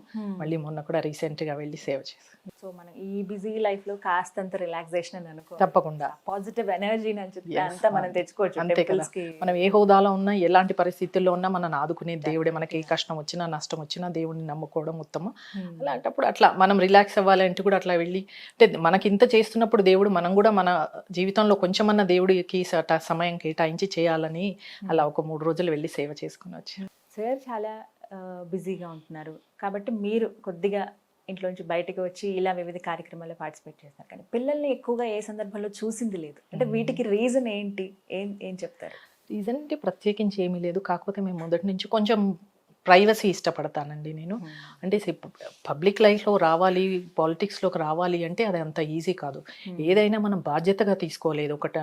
ఒక టైం పాస్ గాను, జస్ట్ ఒక ప్రొఫెషన్ గాను, సరే మనం ఏదో ఒక ప్రొఫెషన్ చేయాలి కదా అనే ఉద్దేశంతో కాకుండా, పాలిటిక్స్ ఏంటంటే అది ఒక public service. It's nothing but A public service. అంటే పబ్లిక్ సర్వీస్ చేయాలంటే మనకు ఆ సిన్సియారిటీ, ఆ హార్డ్ వర్క్ అనేది ఉండాలి. అవన్నీ క్వాలిటీస్ ఉంటేనే పాలిటిక్స్ రావాలనేది నా ఉద్దేశం. మా పిల్లలు ఇంకా చిన్నవాళ్ళు, వాళ్ళని ఇప్పుడు ఆ పాలిటిక్స్ సైడ్ పోకుండా వాళ్ళు కూడా చదువుకొని వాళ్ళ లైఫ్లో వాళ్ళు సెటిల్ అవ్వాలి కదండి. సెటిల్ అయిన తర్వాత అప్పటి వరకు నా సాయం అనేది, నా సపోర్ట్ అనేది వాళ్ళకి ఖచ్చితంగా ఉండాలి. కాబట్టి ముందు నుంచి కూడా నేను పిల్లల్ని ఏంటి అంటే వాళ్ళ కాళ్ళ మీద వాళ్ళు నిలబడాలి. ఇప్పుడు మా నాన్నగారు వాళ్ళ ఫాదర్ ఈ హోదాలో ఉన్నారనో అది పేరు చెప్పుకోనో వాళ్ళు సెటిల్ అవ్వకూడదు. వాళ్ళ సొంతంగా వాళ్ళ కష్టం మీద వాళ్ళు చదువుకొని వాళ్ళ సొంతంగా వాళ్ళు సెటిల్ అవ్వాలనేది నా ఉద్దేశం. అందుకే ముందు నుంచి కూడా నేను వాళ్ళని సింపుల్గా, అంటే మీ ఫాదర్ ఏదన్నా అవ్వచ్చు, అదే ఆయన కష్టంతో ఆయన పైకి వచ్చారు, ఆయన కష్టంతో ఆయన పేరు తెచ్చుకున్నారు. అది మీకు సంబంధం లేదు. మీరేంటనేది మీరు ప్రూవ్ చేసుకోవాలి, మీ సొంతంగా మీరు సెటిల్ అవ్వాలి అనే వాళ్ళని ఆశయంతో నేను అట్లాగే పెంచాను. వాళ్ళు కూడా అలాగే, అంటే వాళ్ళ నాన్న ప్రొఫెషన్లకు ఎప్పుడు ఇంటర్ఫియర్ అవ్వరు. కాకపోతే ఏంటి వాళ్ళ నాన్న ఏం చేస్తున్నారు అలాంటివి కొంచెం తెలుసుకుంటూ ఉంటారు, కొంచెం సపోర్టివ్గా ఉంటారు తప్ప. అందుకంటే ఇప్పటికి ఇంకా చిన్నవాళ్ళు కాబట్టి వాళ్ళకి ఇంకా సెటిల్ అయ్యే ఏజ్ రాలేదు, ఇప్పుడిప్పుడే సెటిల్ అవ్వే. సో వాళ్ళ ప్రొఫెషన్లో వాళ్ళు ఏదైనా సెటిల్ అయిన తర్వాత వాళ్ళు ఒకవేళ పాలిటిక్స్ రావాలనుకున్నా వాళ్ళ ఇష్టం, నేనేం అడ్డు చెప్పను. కానీ ఇప్పటి వరకు అయితే నేను వాళ్ళని ఇలాంటిది ఏదీ లేకుండా కొంచెం ప్రైవసీగా ఉండి, ఏంటంటే బయటకు ఒకటూ వచ్చిన తర్వాత చెప్పలేము ఎవరి ద్వారా ఎలా ఇన్ఫ్లుయెన్స్ అవుతారో తెలియదు. అందుకే చాలా జాగ్రత్తగా వాళ్ళకి ఆ హోదా అనే గర్వం తలకి ఎక్కకుండా జాగ్రత్తగా చూస్తూ వచ్చాను. వాళ్ళు అలాగే ఉన్నారు. బొమ్మరిల్లు ఫాదర్ టైప్ మదర్ అంటే కదా మీరు?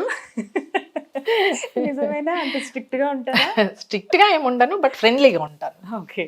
స్ట్రిక్ట్గా ఉండడం కంటే ఫ్రెండ్లీగా ఉంటే పిల్లలు మనతో ఈజీగా కలిసిపోతారు. అంటే వాళ్ళు ఏదైనా షేర్ చేసుకోవాలనుకున్నా, ఏదైనా మనం బాగా స్ట్రిక్ట్గా ఉన్నాం అనుకోండి కొంతవరకు భయపడొచ్చు, లేదంటే కొన్ని మనకు విషయాలు దాచొచ్చు. కానీ ఒక ఫ్రెండ్గా మనం ఉన్నాం అనుకోండి డెఫినెట్గా వాళ్ళు ప్రతి ఒక్కటి షేర్ చేసుకుంటారు.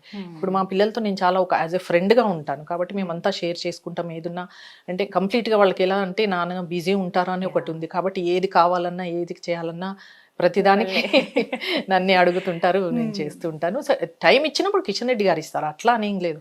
వాళ్ళకి ఏ సాయం కావాలన్నా, వాళ్ళకి ఏదన్నా చేయాలన్నా తప్పకుండా ఆయన అవైలబుల్లో ఉంటారు. పిల్లల విషయంలో బిజీ ఉన్నా, అంటే అందరిలాగా మరీ ఎక్కువ టైం ఇవ్వకపోవచ్చు, అలానే టైం ఇవ్వలేదు అని కూడా మేము కంప్లైంట్ చేయలేము. అవసరం ఉన్నప్పుడు తప్పకుండా ఉంటారు ఆయన.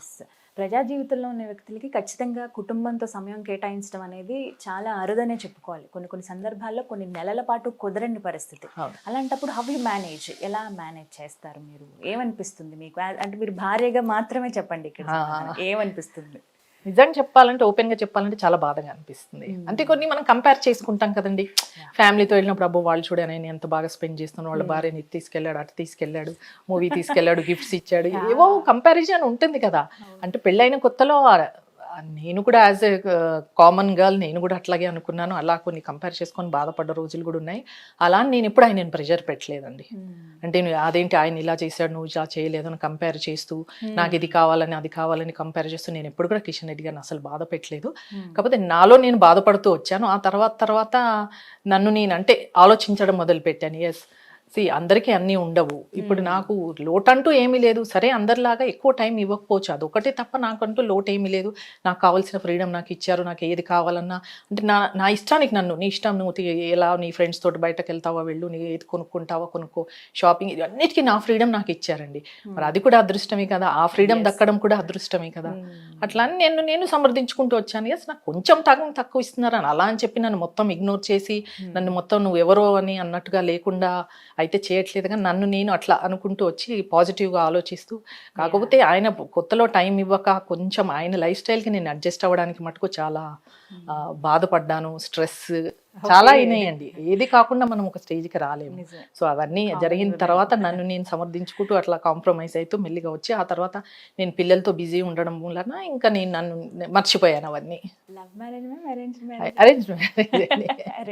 అరేంజ్డ్ మ్యారేజ్, పెద్దలు చూసిన సంబంధం. స్టార్టింగ్ ఏమనిపించింది? నాకేమనిపించలేదు. నేను గ్రాడ్యుయేషన్ ఫైనల్ ఇయర్ లో ఉన్నాను. అప్పుడు మా చిన్నాన్న గారి ద్వారా ఈ సంబంధం వచ్చిందనమాట. వస్తే నేను అప్పుడు మామూలు చెప్పాలంటే గోల పెట్టాను, బాబా నేను ఇప్పుడు పెళ్లి చేసుకొని నాకు వద్దు, నేను ఇంకా చదువుకోవాలి, నేను ఏదన్నా చేయాలి, తర్వాత నేను చేసుకుంటాను అన్నాను. అప్పుడు మా పేరెంట్స్ అన్నారు, నీ ఇష్టం అమ్మ, ప్రెషర్ ఫోర్స్ ఏమీ లేదు, నువ్వు చూడు, అబ్బాయిని చూడు, నీకు నచ్చుతనే చేస్తాము, లేకపోతే లేదన్నారు. అంటే అప్పుడు నేను మా ఫ్యామిలీలో గ్రాడ్యుయేషన్ చేసిన అమ్మాయిని నేను ఒక్కదాన్ని.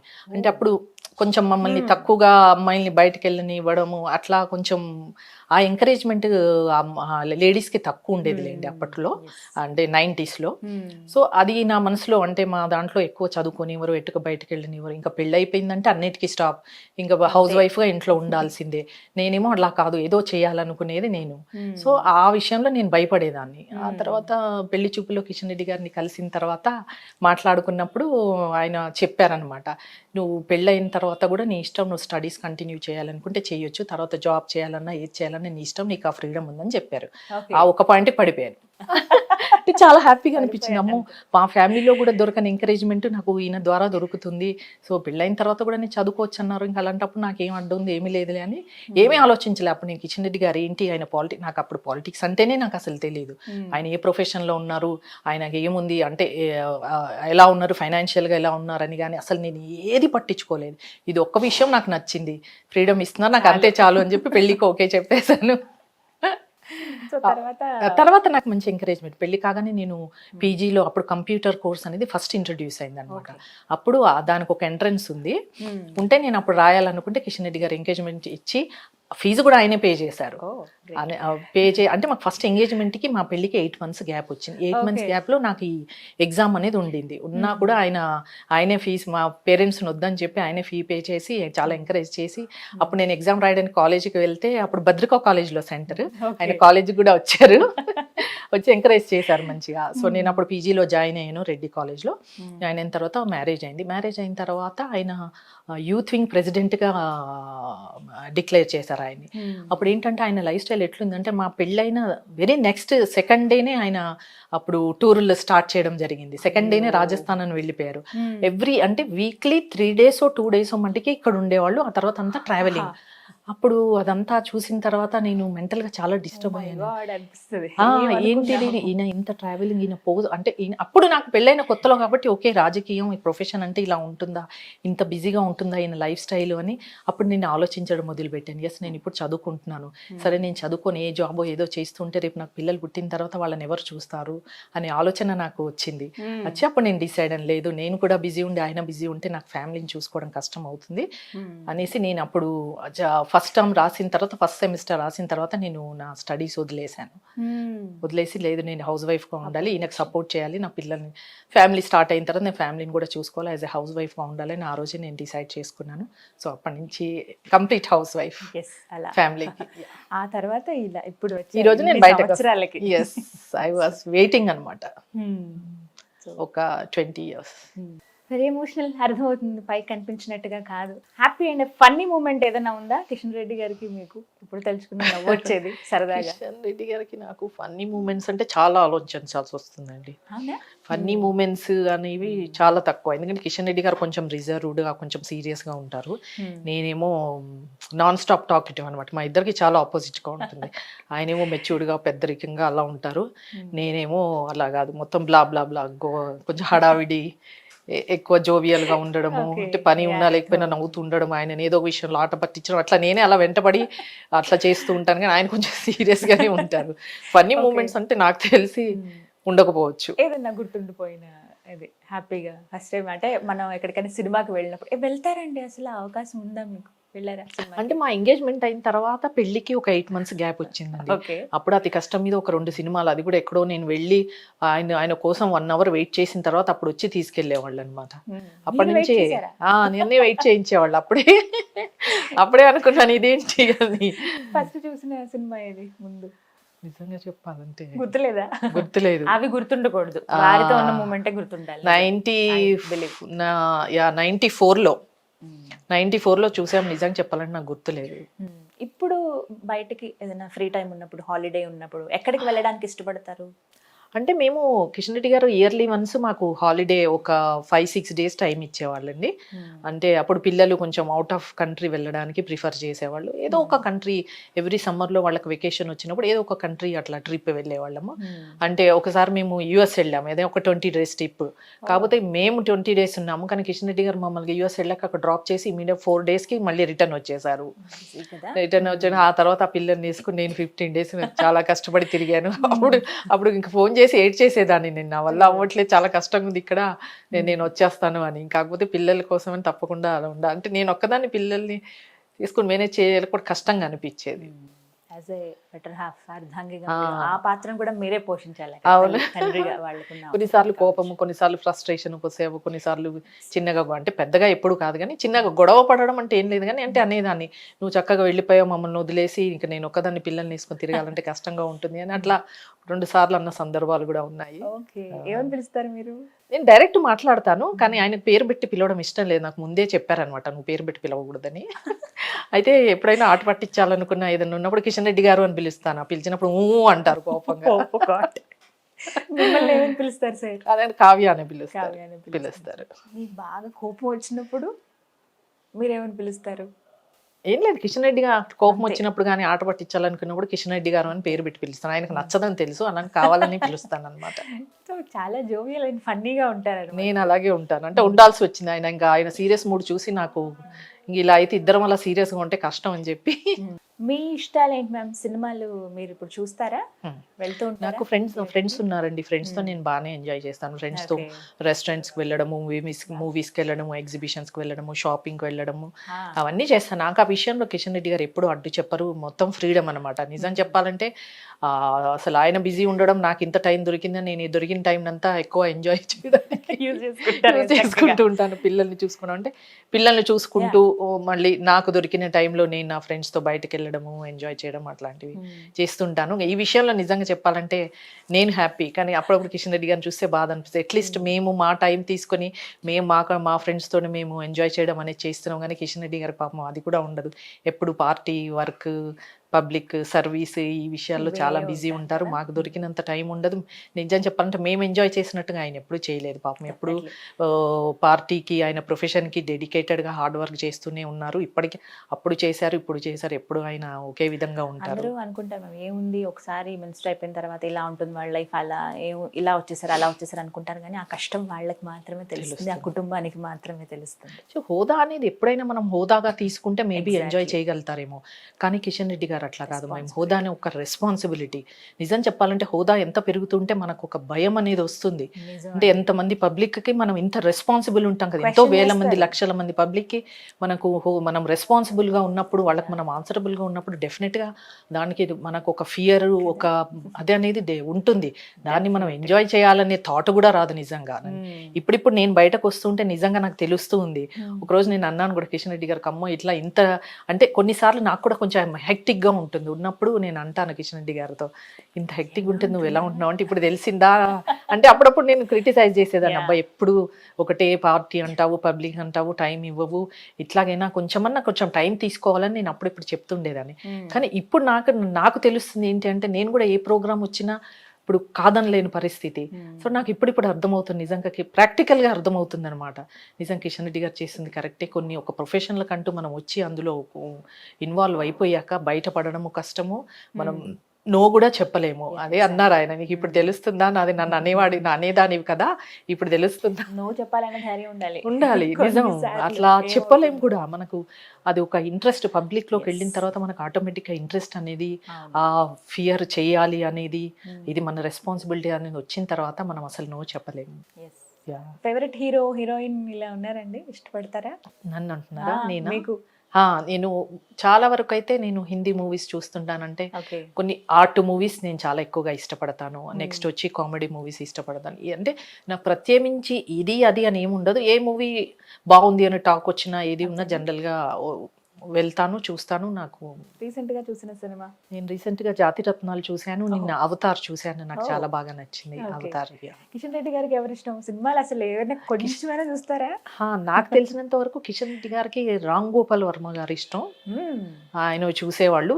ఇష్టమైన హీరోయిన్ అయితే శ్రీదేవి. ఆ 2 విషయాలు అయితే తెలుసుకున్నాను.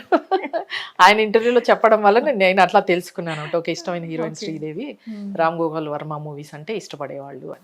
ఏ సినిమా ఎక్కువ చూసేవాళ్ళు రామ్ గోపాల్ వర్మ గారి సినిమా? నేను పెళ్ళైన తర్వాత అంటే చాలా తక్కువ. మేబీ మా పెళ్లి కాకముందు ఆయన ఇష్టంగా చూసేవాళ్ళు అనుకుంటా.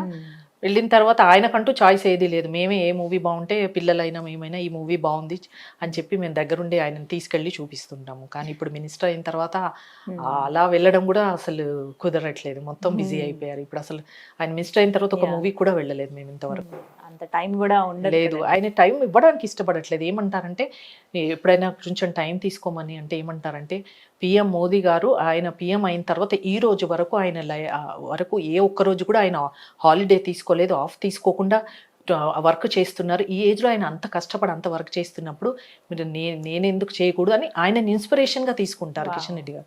ఆయన ఆ ఏజ్లో ఇంతగా ఒక్కరోజు కూడా హాలిడే తీసుకోకుండా అంత వర్క్ చేస్తున్నప్పుడు మీరేంటి నన్ను టైం ఇవ్వమని అడుగుతారు, ఇప్పుడు ఇవ్వకూడదు అని అన్నారు. మాకు కూడా అర్థమైంది. నిజం చెప్పండి, మేము అసలు అంతకుముందు అడిగేవాళ్ళం టైం ఇవ్వమని. ఇప్పుడు ఈయన మినిస్టర్ అయిన తర్వాత నాకు కూడా అర్థమైంది. ఎందుకంటే అంతకుముందు ఒక కాన్స్టిట్యుయెన్సీ అంటే ఓన్లీ ఒక అంబర్పేట వరకే ఆయన పరిమితం. కాబట్టి ఆయనకు కొంచెం టైం ఇవ్వడానికన్నా ఉండేది. కానీ ఇప్పుడు మొత్తం దేశానికి ఆయన రెస్పాన్సిబుల్, మొత్తం దేశం మొత్తానికి ఆయన ఒక సర్వీస్ చేస్తున్నారు. చేసినప్పుడు ఆయనను ఆపడకూడదు అని మేము అర్థం చేసుకున్నాము. నిజం చెప్పండి, ఇప్పుడు మేము చాలా ఎంకరేజ్ చేస్తున్నాము. మాకు చాలా హ్యాపీగా ఉంది. ఇంతకంటే నిజంగా ఇంతమందిలో కిషన్ రెడ్డి గారిని పైన వాళ్ళు మోదీ గారు, అమిత్ షా గారు ఇంత నమ్మకం పెట్టి ఇంత పెద్ద రెస్పాన్సిబిలిటీ ఇచ్చినప్పుడు దాన్ని మనం ఫుల్ఫిల్ చేయాలి. కాబట్టి మేము ఎటువంటి అడ్డు చెప్పకూడదని అనుకున్నాము. ఇప్పుడు చాలా ఎంకరేజ్ చేస్తున్నాము. చాలా హ్యాపీగా మినిస్ట్రీలో తెలుగు రాష్ట్రాలకు సంబంధించి ఒక స్థానం వచ్చింది అని అంటే అది గర్వకారణంగా. అంతే, ఇంతమందిలో ఆయన సెలెక్ట్ చేసుకోవడము అంటే అది చాలా పెద్ద విషయం కదా. ఫుడ్ విషయంలో ఏది బాగా కుక్ చేస్తారు? నేనా? కిషన్ రెడ్డి గారు నిజం చెప్పాలంటే చాలా పూర్ ఈటర్. ఆయనకు ఫుడ్ పైన అస్సలు ఆయన ఇంట్రెస్ట్ అయినా ఆయనది ఏదైనా ప్రతిదీ పార్టీ మీదకే వెళ్తుంది. ఆయన ఇంట్రెస్ట్లు అంటే పార్టీయే, దాని తర్వాతనే ఏదైనా. నాకు తెలిసి ఆయనకి పార్టీ మీద తప్ప వేరే వాటి మీద అంత ఇంట్రెస్ట్ చూపించారు. ఇంట్రెస్ట్ ఆయనది అంటే పిల్లలు. పార్టీ తర్వాత ఆయనకి ఇష్టమైనది అంటే పిల్లలు. ఫుడ్ అవన్నీ చాలా తక్కువ అండి. కిషన్ రెడ్డి గారికి నేను వండింది ఏదైనా తింటారు. ఆయన ఇష్టంగానే తింటారు. ఆయనకి ఏంటంటే నేను వండి దగ్గరుండి వడ్డిస్తే ఆయనకి నచ్చుతుంది అనమాట. సో అది ఏ ఫుడ్ అయినా పెద్దగా వంకలు పెట్టరు, తినేస్తారు. నాకేంటంటే సరే నేను పెద్ద గొప్పగా వంటలు ఏం చేయను, బట్ కిషన్ రెడ్డి గారు ఫుడ్ మీద ఇంట్రెస్ట్ తక్కువ కాబట్టి ఆయన ఇది బాగాలేదు అది బాగుంది అని చెప్పరు కాబట్టి అలా నడిచిపోతుంది. ప్రాబ్లమే ఉండదు.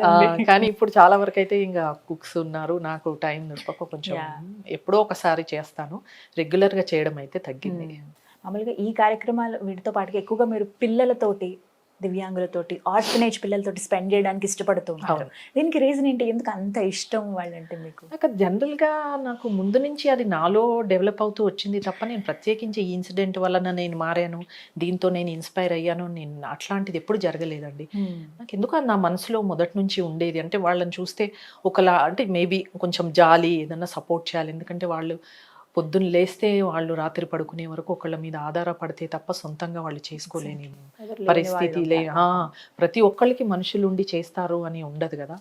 అట్లాంటి వాళ్ళకి నాకు వీలైనంత, నేను పెద్ద గొప్ప సాయం చేశానని నేను చెప్పను, కానీ చేయాలి అని ఒక ఇంటెన్షన్ ఉంది. ఇప్పుడిప్పుడే స్టార్ట్ చేశాను. ఈ ఫీల్డ్లోనే నాకు హ్యాపీనెస్ దొరుకుతుంది. నేను ఈ ఫీల్డ్లోనే కంటిన్యూ అవుతాను.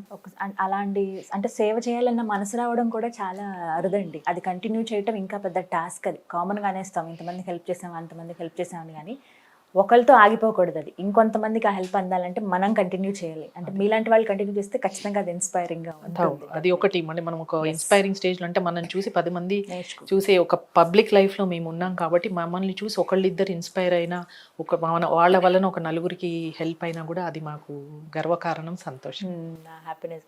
మంచి చేస్తే మన పిల్లలకి మంచి జరుగుతుంది కదా అని ఒక ఆలోచన ఉంటుంది. అది టిపికల్ ఇండియన్ ఉమెన్ గా సెల్ఫిష్నెస్ అనుకుంటాను నేను.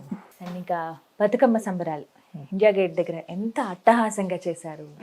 చూడగానే కళ్ళు నిండిపోయాయని చెప్పుకోవాలి. అందరూ గవర్నమెంట్ మినిస్టర్స్ వైఫ్స్ కావచ్చు, కొంతమంది మినిస్టర్లు, గవర్నర్లు చాలా మంది పార్టిసిపేట్ చేశారు. చాలా గ్రాండ్ గా జరిగింది. సో ఆ సెలబ్రేషన్ కి కారణం ఏంటి? ఆలోచన మీదేనా? అంటే ఆలోచన అయితే కిషన్ రెడ్డి గారు ఆయన లాస్ట్ ఇయర్ నుంచి అంటే కరోనా వలన 2 years చేయలేకపోయాం కదండి సెలబ్రేషన్. అప్పటి నుంచే కిషన్ రెడ్డి గారు మనసులో ఉండేది.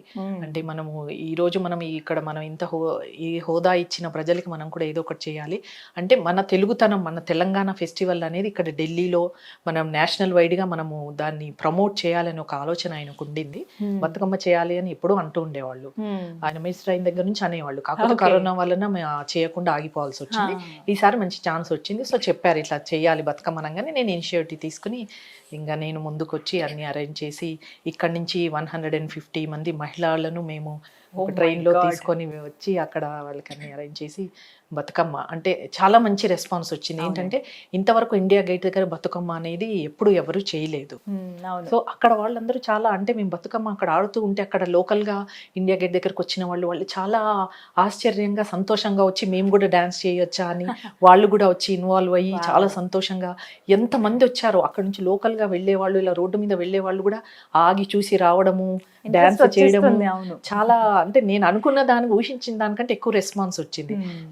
మాది ఒకటే ఏంటంటే మన తెలంగాణకి సంస్కృతికి ప్రతీకైన బతుకమ్మ పండుగని నేషనల్ వైడ్గా ప్రమోట్ చేయాలి. తెలంగాణలో ఇది ఒక పండుగ ఉంది అని అక్కడ వాళ్ళకి తెలియాలని ఒక ఆలోచనతోటి మేము అక్కడ చేసాము. చాలా మంచి రెస్పాన్స్ వచ్చింది. చాలా సంతోషంగా అనిపించింది. ఏంటంటే అంటే చాలా సక్సెస్ అయింది. మెయిన్ ఏంటంటే అక్కడ వాళ్ళకి కూడా ఎంతో మంది అడిగి తెలుసుకున్నారు. నేను అక్కడ మినిస్టర్స్ వైఫ్ ని, ఎంపీస్ ని, ఢిల్లీ లెఫ్టినెంట్ గవర్నర్ వైఫ్ కూడా వచ్చారని చాలా సంతోషంగా అనిపించింది. అందరూ నేను కాల్ చేసి ఇన్వైట్ చేసినప్పుడు ప్రతి ఒక్కళ్ళు ఎక్స్ప్లెయిన్ చేశాను. నేను ఏంటంటే బతుకమ్మ అని చేస్తున్నాము, ఇలా ఉంటుందని ఎక్స్ప్లెయిన్ చేయడం వల్ల వాళ్ళు చాలా ఇంట్రెస్ట్ చూపించారు. ఓకే ఇలాంటి ఫెస్టివల్ కూడా ఒకటి ఉంటుందా అని మేము తప్పకుండా మీరు చెప్తుంటే చాలా బాగుంది, మేము తప్పకుండా వస్తామని నేను ఇన్వైట్ చేసిన ప్రతి ఒక్కళ్ళు వచ్చారు. ప్రతి ఒక్కళ్ళు డాన్స్ చేసి బతుకమ్మ ఆడి పార్టిసిపేట్ చేశారు. చాలా హ్యాపీగా ఫీల్ అయ్యారు. మీ గురించి పర్టికులర్గా మాట్లాడితే ఎలా అటైర్ శారీస్ ఇష్టం అండి? లేదండి, నేను డ్రెస్సెస్ మామూలుగా అయితే నేను అన్ని వెస్ట్రన్ కూడా వేసుకుంటాను. కాకపోతే ఇప్పుడు కొంచెం కిషన్ రెడ్డి గారు మినిస్టర్ అయిన తర్వాత ఇంకా కొంచెం తగ్గించి ఎక్కువ శారీస్ ప్లస్ చుడీదార్స్ వేసుకుంటాను. ఇప్పుడు అంటే పిల్లలతో బయటకు వెళ్ళినప్పుడు కొంచెం వెస్ట్రన్ వేర్ అట్లా ఉంటాను. కలిసిపోవాలి ఇంకా ఎవరితో ఎలా ఉండాలి అలా ఉండాలి. పిల్లలకి అలా నచ్చుతుంది, వాళ్ళకి నచ్చినట్టుగా ఉంటాను. మళ్ళీ కిషన్ రెడ్డి గారి ప్రొఫెషన్ ప్రకారం ఎలా ఉండాలి అంటే మోస్ట్లీ శారీస్, బయటకు వెళ్ళినా ఏ ఈవెంట్స్కి వెళ్ళినా ఏటికి వెళ్ళినా శారీస్లో అలా వెళ్తుంటాను. చాలా వరకు నాకు శారీస్ కూడా కట్టుకోవడం చాలా ఇష్టం ఉంటాయి. అందులో ఉన్న డీసెన్సీ, ఆ లుక్ నాకు వేరే దేనికి ఉండదని నా ఉద్దేశం. అలాగే మెయింటైన్ చేస్తున్నారు అందం. చాలా సంవత్సరాల నుంచి చూస్తున్నాను. సో సీక్రెట్ ఏమన్నా ఉందా? ఏమీ లేదండి, మనం మనసు ఎప్పుడు ప్రశాంతంగా ఉండి పాజిటివ్గా ఉండి అలా ఉంటే తప్పకుండా అది రిఫ్లెక్ట్ అవుతుంది మన ఫేస్లో. అంటే మనం లోపల ఏదో గ్రడ్జ్ పెట్టుకొని కానీ ఏదో ఎప్పుడు స్ట్రెస్ పెట్టుకొని జెలస్ ఇలాంటి ఫీలింగ్స్ ఏమీ లేకుండా మనం అందరికీ అంటే ఎప్పుడైతే మనం బయటకు వచ్చి నేను చెప్తున్నాను కదా ఈరోజు నేను పబ్లిక్లోకి రావడం పబ్లిక్ సర్వీస్ చేయడం మూలన మేబీ నాకు ఆ సాటిస్ఫాక్షన్ కూడా నా ఫేస్లో రిఫ్లెక్ట్ అవుతుంది. డెఫినెట్లీ అది ఇంకా అందంగా కనిపిస్తుంది. మన మనసు బాగుంటే మనం కూడా బాగుంటామని. కిషన్ రెడ్డి గారు ఇచ్చిన బెస్ట్ కాంప్లిమెంట్ ఏది మీకు? బెస్ట్ కాంప్లిమెంట్ ఏంటంటే ఈసారి బతుకమ్మకి నేనేం చేశానంటే ఒక బతుకమ్మ పాట పాడాను నేను. అవును, బతుకమ్మ మీరే పాట స్వయంగా పాడారు కదా. అవును. right. అది నేను ప్రాక్టీస్ కూడా చేయలేదు, అప్పటికప్పుడు అనుకొని స్టూడియోకి వెళ్ళిపోయి అప్పటికప్పుడు పాడేశాను. అది చాలా మెచ్చుకున్నారు కిషన్ రెడ్డి గారికి. నేను అదొక సర్ప్రైజ్ గా ఉంచి ఏం చేశానంటే మా కంబర్పేట్ మున్సిపల్ గ్రౌండ్స్ లో ఎవ్రీ ఇయర్ మేము బతుకమ్మ చేస్తాం. సో ఆ రోజు కోసమని ఆ రోజు మార్నింగ్ నేను స్టూడియోకి వెళ్ళి ఆ పాట రికార్డ్ చేసుకొని దాన్ని అలా ఉంచి నేను ఈవినింగ్ అక్కడ పాడి వినిపించాలనుకుని సడన్ గా కిషన్ రెడ్డి గారు వచ్చినప్పుడు నేను అందరినీ ఒకసారి నిమిషం ఆగమన్నాను, ఆపేసి ఆ పాట పెట్టాను. పాట పెడుతుంటే కిషన్ రెడ్డి గారు అందరూ వింటున్నారు తప్ప ఎవరికి తెలియట్లేదు. కాబట్టి మైక్ లో ఫస్ట్ అనౌన్స్మెంట్ చేయించాను, ఇప్పుడు కావ్య గారు పాడిన ఒక పాట అని చెప్పి అనౌన్స్ చేస్తే అందరూ షాక్. అసలు కిషన్ రెడ్డి గారు నమ్మలేకపోయారు. తర్వాత చాలా కాంప్లిమెంట్ ఇచ్చారు, చాలా బాగా పాడావు, చాలా నిజంగా నువ్వు సంగీతం ఎందుకు నేర్చుకో చాలా బాగా పాడావు, ఎంత అప్రిషియేట్ చేశానంటే ఆ లైఫ్ లో నాకు వచ్చిన ఫస్ట్ కాంప్లిమెంట్ అది. నాకు చాలా హ్యాపీగా అనిపించింది, అబ్బా నిజంగా కిషన్ రెడ్డి గారికి ఇంత నచ్చిందా అని చాలా అందరూ చాలా అప్రిషియేట్ చేశారు. అంటే నేను ఏదో ఒక సర్ప్రైజ్ గా ఒక గిఫ్ట్ లాగా ఇద్దాము బతుకమ్మ అనేది అన్నట్టుగా నేను అట్లా ప్లాన్ చేసి చేశాను. మరి మా కోసం ఆ పాట వినిపిస్తారా? అసలు రాదు, పాటలు పాడడం 2 లైన్స్ పాడండి. నీవు లేక వీణా పలుకలేనన్నది, నీవు రాక రాదా నిలువలేనన్నది, ఆ నీవు లేక వీణా. బాగా పాడుతున్నారు కదా. వినిపించారా ఇలా ఎప్పుడైనా ఆ తర్వాత మళ్ళీ? కిషన్ రెడ్డి గారు అసలు నాకు దొరికితే కదా. టైం లేదు, ఈ వీడియో పంపిద్దాం స్పెషల్ గా వారి కోసం అని చెప్పి. వద్దు, ఎమోషనల్ అవుతుంది. లేదు అవ్వట్లేదు, నేను కొంచెం నవ్వుతే కూడా వాటర్ కాబట్టి కొన్నిసార్లు అంతే, మనం బాగా ఆనందంగా ఉంటే కూడా వచ్చేస్తుంది, కళ్ళలో నీళ్ళు వస్తాయి. నాకేంటంటే నా ఫేస్ లో నాకున్న మేబీ ఆ వీక్నెస్ స్ట్రెంగ్త్ నాకు అర్థం కాదు, కానీ నా మనసులో ఉన్న ఫీలింగ్స్ అన్ని నా ఫేస్ లో ఇలా రిఫ్లెక్ట్ అవుతుంటాయి. అది ఒక్కొక్కసారి అంటే I can't hide my feelings. నేను అందరితో ఓపెన్ గా ఉంటా, ఓపెన్ గా మాట్లాడతాను. ఏ ఫీలింగ్స్ నేను లోపల పెట్టుకోను, ఎవరిపైన గ్రడ్జెస్ పెట్టుకోను, ఏదున్నా మొహం మీద అనేస్తాను, మొహం మీద చెప్పేస్తాను, అందరితో బాగుంటాను, అందరితో మీకు వస్తుంది. ఎలాంటి సందర్భాల్లో అంటే నేను కొన్ని విషయాల్లో చాలా పర్ఫెక్ట్గా ఉంటా. అంటే వాట్ ఎవర్ ఇప్పుడు ఎవరైనా కానీ కిషన్ రెడ్డి గారే కానీ పిల్లలే కానీ మా ఇంట్లో ఉండే సర్వెంట్సే కానీ ఏదైనా పని ఉన్నప్పుడు ఆ పని సరిగ్గా కాకపోయినా అది పర్ఫెక్ట్గా చేయకపోయినా నాకు కోపం వస్తుంది. అంటే ఏదైనా చేస్తే తీసుకుంటే రెస్పాన్సిబిలిటీ ఖచ్చితంగా చేయాలి, పర్ఫెక్ట్గా చేయాలి, చేయాలి అని. అక్కడ ఏదన్నా వచ్చి కొంచెం ఇటు అటు అయితే మటుకు సీరియస్ అవుతాను. బట్ నాది ఎక్కువసేపు ఉండదండి, ముక్కు మీద కోపం అంతే, అప్పుడే వస్తుంది 2 minutes లో మళ్ళీ నార్మల్ అయిపోతాను, మర్చిపోతాను, మళ్ళీ అది మనసులో కూడా పెట్టుకోను. నేను మోస్ట్ హ్యాపీయెస్ట్ మూమెంట్ ఏది లైఫ్ లో? అంటే మోస్ట్ హ్యాపీయెస్ట్ మూమెంట్ అంటే నాకు నా పిల్లలు. ఫస్ట్ మా పాప పుట్టడం, ఆ తర్వాత బాబు, వాళ్ళతో స్పెండ్ చేసిన ప్రతిదీ హ్యాపీయెస్ట్ మూమెంట్. బాధ అనిపించిన సంఘటన?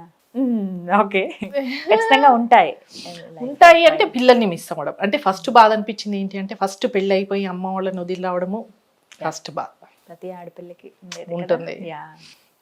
తర్వాత ఇప్పుడు మా పిల్లలు పెద్దగా కొంచెం బిజీ అయిపోయి మా బాబు ఇప్పుడు లండన్ లో చదువుతున్నాడు, వాడిని మిస్ అవుతుంటాను. సో అది మళ్ళీ అంటే మెయిన్ నా హ్యాపీనెస్ బాధ అంతా revolves around my children and family. ఖచ్చితంగా ఫ్యామిలీ అంటే మీరు ఒక ఇల్లాలు ఎలా ఉంటుందో ఖచ్చితంగా వాళ్ళకి ఆ బాండింగ్ అనేది ఇంటి మీద మమకారం అనువునా ఉంటుంది వాళ్ళకి. సో అది ఖచ్చితంగా మీలో కనిపిస్తుంది, డెఫినెట్గా ఉంటుంది ఏ స్త్రీకైనా కూడా. ఓహో, ఇంకా నెక్స్ట్ అంటే కిషన్ రెడ్డి గారు ఏ స్టేజ్లో మీరు చూడాలనుకుంటున్నారు? ఎందుకంటే ఒక సాధారణ కార్యకర్త స్థాయి నుంచి ఆయన ఇప్పుడు సెంట్రల్ మినిస్టర్ దాకా ఎదిగారు, వారి జీవితం ఎంతో మందికి ఆదర్శం. సో వారి గురించి ఏం చెప్తారు మీరు? ఒక్క మాటలో చెప్పండి అని అంటే చెప్పాలంటే నిజంగా హీజ్ ఎ కంప్లీట్ మ్యాన్. అంటే ఏ రెస్పాన్సిబిలిటీ తీసుకున్నా అది చూడండి, అందరు అనుకుంటారు కిషన్ రెడ్డి గారికి ఫ్యామిలీకి చాలా తక్కువ టైం ఇచ్చారని మేము అనుకున్నాము. కానీ ఇప్పుడు చూడండి అందరూ అంటే ఆల్రౌండర్గా ఉండి ప్రతి ఒక్క రెస్పాన్సిబిలిటీ సాటిస్ఫై చేయడం అంటే అనడం అనేది నాకు తెలిసి ఆ దేవుడికి కూడా సాధ్యం కాదు. మాకు టైం అంటే టైం ఇవ్వకపోయినా మాకు అవసరం ఉన్నప్పుడు కిషన్ రెడ్డి గారు తప్పకుండా నేనున్నానంటూ ఉన్నారు. అది చాలు కదా. పొద్దున్న లేస్తే నేను నా పక్కన కూర్చొని తినాలి, నాతో కబుర్లు పెట్టాలి అని అలాంటి చిన్న చిన్న కోరికలు తీరకపోయినా మాకు అవసరం వచ్చినప్పుడు మాకు ఏది కావాలన్నా, అంటే ఏ విషయంలో అయినా, మాకు ఫ్రీడమ్ ఇచ్చే విషయంలో అయినా, ఏదైనా మేము అంటే డబ్బు ఖర్చు పెట్టడం విషయమైనా, ఏదైనా ఇది కావాలి అంటే ఎప్పుడు దేనికి నో చెప్పేవాళ్ళు కాదు. చిన్నదైనా పెద్దదైనా సరే నీ ఇష్టం అని కొనుక్కో అని కానీ, సరే నీ ఇష్టం. కొన్నిసార్లు ఏంటంటే నిజం చెప్పాలంటే నేను కొన్న ప్రతి విషయం, ప్రతిదే కానీ చేసిన ప్రతి షాపింగ్ కూడా నేను ఆయనకు చెప్పను. మామూలుగా అంటే నాకు అంత ఫ్రీడమ్ నా వాటికి, సరే నాదే కదా, నేను నా పాటికి వెళ్తాను, నా పాటికి నేను షాపింగ్ చేసుకుంటాను, ఫ్రెండ్స్తో బయటకు వెళ్తాను, ఎంజాయ్ చేస్తాను, ఇదంతా. అంటే ఆయన అంత అర్థం చేసుకుంటూ, అంటే ఆయన మనసులో ఒకటే బాధ ఏంటంటే నేను వీళ్ళకి ఎక్కువ టైం ఇవ్వలేకపోతున్నాను, అట్లీస్ట్ వాళ్ళు వేరే ద్వారా కన్నా వాళ్ళు హ్యాపీగా ఉంటే చాలు అని ఆయన ఆలోచిస్తారు. అదే చాలు కదండి. లేకపోతే రెస్ట్రిక్షన్స్ పెట్టి అరే నేను బిజీ ఉన్నాను, వీళ్ళు ఇలా హ్యాపీగా ఉన్నారు, నేనేమో హ్యాపీగా ఉండలేకపోయినా అలాంటి ఒక జెలస్ ఫీలింగ్ అట్లాంటివి ఉంటే మటుకు నాకు మేబీ ఈరోజు నేను ఇంత హ్యాపీగా మీ ముందు కూర్చోలేకపోయి ఉండొచ్చు, ఇంత పబ్లిక్ కూడా నేను రాకపోయి ఉండేదాన్ని. ఆయన అట్లా అర్థం చేసుకుని ఆయనకు ఒక ఫీలింగ్ ఉందన్నమాట, మా ఫ్యామిలీకి నేను టైం ఇవ్వలేకపోతున్న ఫీలింగ్ ఉంది కాబట్టి మమ్మల్ని ఏ విధంగా ఆయన ఎంకరేజ్ చేయాలని ఆయన చూస్తుంటారు. ప్రతి దాంట్లో మమ్మల్ని ఎంకరేజ్ చేస్తుంటారు, టైం ఇస్తుంటారు. కొత్తలో సరే అడ్జస్ట్ అవ్వడానికి టైం పట్టింది, అది అందరికీ ఉంటుంది. కానీ తర్వాత మనం అర్థం చేస్తూ పోతే కిషన్ రెడ్డి గారు ఏంటి అనేది నాకు ఈరోజు అర్థమైంది. అంటే ఆయన ఏదైనా కూడా అంటే ఫ్యామిలీ సపోర్ట్ అనేది లేకపోయినా, అంటే కొన్నిసార్లు నేను ఆయనకి అడ్డు చెప్పేదాన్ని కొన్ని విషయాల్లో, ఎందుకు ఇప్పుడు ఎంత స్ట్రెస్ తీసుకో అంటే ఆరోగ్యం విషయంలో నేను ఎప్పుడు కిషన్ రెడ్డి గారి గురించి వర్రీ అయ్యేది ఒక ఆరోగ్యం విషయంలో. అంటే టైంకి భోజనం ఉండదు, టైంకి నిద్ర ఉండదు, ఎప్పుడు stress, tension, party work, hard work, public అని ఎప్పుడు అదే ఆలోచిస్తుంటారు. ఇంట్లో ఉన్న నైట్ 12కి వచ్చినా 1కి వచ్చినా కూడా అప్పుడు కూడా విజిటర్స్ని పిలుచుకుంటారు. ఎవరైనా వచ్చి కలవాలి అంటే పొద్దున మార్నింగ్ కలవలేని వాళ్ళని నైట్ 1 అయినా కూడా పిలిపించుకొని వాళ్ళని కలిసి వాళ్ళకి టైం ఇస్తుంటారు. అంటే కంప్లీట్గా తన ఆరోగ్యం పైన శ్రద్ధ అనేది తీసుకోరు. సో ఆ విషయంలో నాకు ఒకటి చాలా బాధగా అనిపిస్తూ ఉంటుంది, టెన్షన్గా అనిపిస్తుంది. ఏంటంటే మనం బాగుంటేనే రేపు 10 మందికి సేవ చేయగలుగుతాం, చేయాలి అంటే మనం కూడా బాగుండాలి కదా. కానీ ఆయన అట్లా కాదు, నాకు పార్టీతోటే హ్యాపీనెస్, నాకు స్ట్రెస్ ఇచ్చేది నా వర్క్, స్ట్రెస్ రిలీవ్ అయ్యేది కూడా నేను వర్క్ తోటే అన్నట్టుగా ఉంటారు ఆయన. సో అవన్నీ నాకు అర్థం చేసుకున్న తర్వాత ఈరోజు కిషన్ రెడ్డి గారు నిజంగా చెప్పాలంటే నేను చాలా గర్వపడతాను కిషన్ రెడ్డి గారి భార్యగా. ఎందుకంటే ఆయన పైన ఎలాంటి బ్లాక్ మార్క్ లేదు ఇప్పటి వరకు. ఎవరు కూడా కిషన్ రెడ్డి గారిని కామెంట్ చేయలేదు, క్రిటిసైజ్ చేయలేదు. ఆయన పైన అంటే పర్సనల్గా కూడా ఇంతవరకు ఎవరు చేయలేదు. ప్రతి ఒక్కళ్ళు, ఏ పార్టీ వాళ్ళైనా, ఏ అపోజిషన్ పార్టీ వాళ్ళైనా, ఎవరైనా కానీ కిషన్ రెడ్డి గారు కనిపిస్తే చాలా సంతోషంగా పలకరించడం కానీ, దగ్గరకు వచ్చి మాట్లాడడం కానీ, అది మెయింటైన్ చేయడం అని అంటే ఇన్ని ఇయర్స్ ఆయన, నాకు తెలిసి ఆయన 30 ఏళ్ళ నుంచి రాజకీయంలో, 30 ఏళ్ళ నుంచి ఈ రోజు వరకు బ్యాలెన్స్ తప్పకుండా అదే మర్యాద తనకు వచ్చేటట్టు చేసుకుని పార్టీకి ఎంత సేవ చేస్తే ఈరోజు మోదీ గారు కానీ, అమిత్ షా గారు కానీ ఆయన కష్టాన్ని గుర్తించి ఈరోజు ఆయనని ఎంపీ కాగానే ఇమీడియట్గా ఒకళ్ళ తర్వాత ఒకళ్ళు పోటీలో పడి ఫస్ట్ అమిత్ షా గారు హోమ్ మినిస్టర్గా తన దగ్గర ఉంచుకొని పని చేయించుకున్నారు. ఆ తర్వాత ఇమీడియట్గా మోదీ గారు. అంటే వాళ్ళకి ఎంత నమ్మకము, ఎంత వాళ్ళ అభిమానం ఉంటే వాళ్ళు ఈరోజు ఆయనకి ఇంత పొజిషన్ ఇస్తారు. సో అదంతా నిజంగా చెప్పాలంటే కిషన్ రెడ్డి గారి సిన్సియారిటీ, హార్డ్ వర్క్. ఆ విషయంలో మటుకు నేను చాలా గర్వపడతాను. అంటే అందరు లీడర్స్ కన్నా నేను కిషన్ రెడ్డి, నేను అనుకుంటాను నిజంగా, నేను పాలిటిక్స్లో కొంతమంది ఇట్లా ఉంటారు అట్లా ఉంటారు, కానీ కిషన్ రెడ్డి గారు ఏది లేకుండా ఈ రోజు వరకు అదే మెయింటైన్ చేస్తూ అదే మంచి పేరుతో ఉండడం అనేది నాకు చాలా గర్వంగా అనిపిస్తుంది. నిజంగా అండి, గ్రేట్ ఆ విషయంలో. సో ఇంకా కిషన్ రెడ్డి గారిని ఏ హోదాలో చూడాలనుకుంటున్నారు? కోరిక ఉందా మీకు? నిజం చెప్పాలంటే కిషన్ రెడ్డి గారు ఎమ్మెల్యేగా ఉన్నప్పుడు 3 times గెలిచిన తర్వాత ఆయన హార్డ్ వర్క్ చూశాక నాకు ఎంపీగా చూడాలని అనిపించిందండి. నేను అంతకంటే ఎక్కువ ఆలోచించలేదు నిజంగా. అంటే ఒక మంచి ఇంత కష్టపడ్డందుకు ఏంటంటే అప్పుడు ఒక అంబర్పేట వరకే పరిమితం, అంటే కొంతమంది పబ్లిక్ వరకే ఆయన పరిమితమే. అదే కాకుండా ఇంకా పెద్ద హోదాలోకి వెళ్తే ఇంకా ఎక్కువ మందికి, అంటే సర్వీస్ లైన్లో నేను ఆలోచించాను. అంటే ఆయన ఇంకా పెద్ద పొజిషన్లోకి వెళ్తే ఇంకా ఎక్కువ మందికి సేవ చేయగలుగుతారు. పొజిషన్ అనేది ఉంటే దాని హెల్ప్, సపోర్ట్ తీసుకొని ఇంకా ఎక్కువ మందికి సేవ చేయగలుగుతారు. కాబట్టి ఇట్లాంటి వాళ్ళు దేశానికి అవసరం, మన ప్రజలకు అవసరం. వీళ్ళని మనం మంచి హోదాలో పెట్టుకుంటే వాళ్ళు మనకి కూడా సాయం చేస్తారనే ఒక ఆలోచనతో ఆయనను పెద్ద పొజిషన్లో చూడాలి, ఎంపీగా చూడాలని నాకు చాలా కోరిక ఉండేది. ఆ కోరిక తీరింది. కానీ ఇమీడియట్గా ఈయనను మినిస్టర్ అనేది మేము అసలు ఊహించనిది. ఆ స్థాయి వరకు నేను ఆలోచించలేదు. ఎందుకంటే ఫస్ట్ టైం ఎంపీ అయిన వాళ్ళకి మినిస్టర్ ఇవ్వాలి అనుకోవడం అయితే అత్యాశ అవుతుంది. కాబట్టి నేను ఆ లైన్లో అసలు ఆలోచించలేదు. కానీ సడన్గా వాళ్ళు పిఎం గారు, అమిత్ షా గారు పిలిచి ఇంత పొజిషన్ ఇచ్చేసరికి అసలు చాలా అంటే తట్టుకోలేనంత సంతోషం. నిజంగా గుర్తించారు ఈయన కష్టాన్ని అని ఒక సంతోషం అనిపించింది. ఇంకా ఏమన్నా ఉందా ఆలోచన? లేదండి, నేను ఈయన ఒక పొజిషన్ లో చూడాలనుకున్నాను, చూశాను. చాలా సంతోషంగా ఉంది. ఇంతకంటే నేను నాకైతే ఇప్పుడు ఈ పొజిషన్ లో ఉన్నారు, నాకు చాలా హ్యాపీ.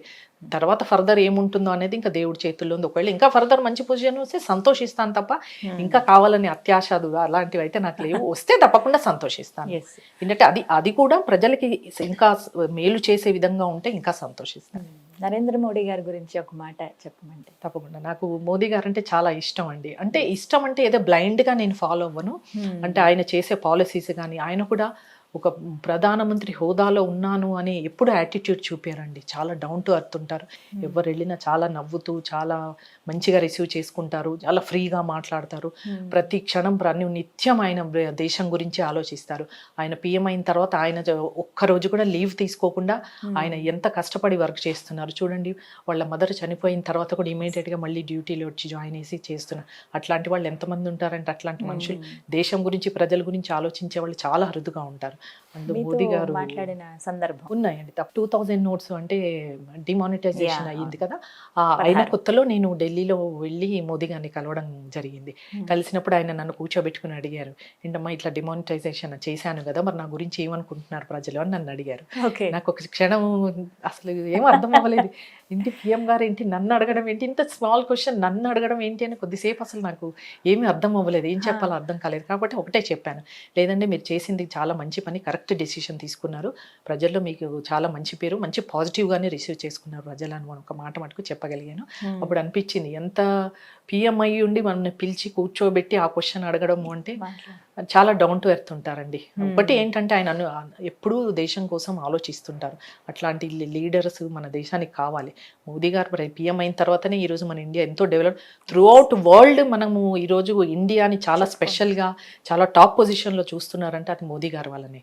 కాబట్టి నేను ఇంకా ఆయన ఎప్పుడు ఆరోగ్యంగా ఉండాలని, ఆయన మళ్ళీ పిఎం అయ్యి మన దేశానికి ఇంకా సేవ చేయాలని కోరుకుంటున్నాను. రీసెంట్గా కలిసిన సందర్భం ఉందా అండి? నేను రీసెంట్గా అంటే కొన్ని ప్రోగ్రామ్స్లో చూస్తూ ఉంటాను. బట్ పర్సనల్గా ఏంటంటే కిషన్ రెడ్డి గారు చెప్తూ ఉంటారు, ఎందుకు చాలా మంది కలుస్తుంటారు, ఊరికే మనం కూడా వెళ్ళి కలిసి ఎందుకు ఆయన టైం వేస్ట్ చేయడం, ఎందుకు డిస్టర్బ్ చేయడం అని అనుకుంటూ, నేను 2 years అయింది కలిసి, ఇప్పటివరకు అయితే కలవలేదు, ఎందుకు డిస్టర్బ్ చేయడం అన్నట్టుగా. మళ్ళీ డెఫినెట్గా కలుస్తాను. ఒక మాటలో చెప్పాలి, అమిత్ షా గారి గురించి ఏం చెప్తారు? అమిత్ షా గారు కూడా చాలా ఆయన అపర చాణక్యుడు అంటారు. అంటే చార్మ్ అంతా మోదీ గారిది అయితే ప్లానింగ్ అంతా అమిత్ షా గారిది.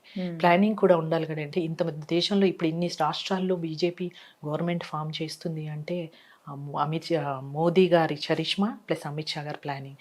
ఆయన చాలా మంచి టఫ్గా, చాలా డేరింగ్గా ఉంటారు, ప్లానింగ్లో మటుకు చాలా బాగుంటారు. ఆయన కూడా చాలా అందరితో చాలా ఫ్రీగా మాట్లాడతారు, మంచి రిసీవింగ్ చేసుకుంటారు. మోదీ గారు అమిత్ షా గారు ఇద్దరు చాలా వరకు ఇద్దరిని ఒకళ్ళని మించి ఒకళ్ళు అండి, ఒకళ్ళు తక్కువ ఒకళ్ళు ఎక్కడని చెప్పలేము. వాళ్ళిద్దరు ఉండడం వల్లనే ఈరోజు బీజేపీ పార్టీ కానీ మన ప్రపంచంలో మన భారతదేశం అంటూ ఒక స్పెషల్గా ఉండడానికి కారణం వాళ్ళిద్దరే.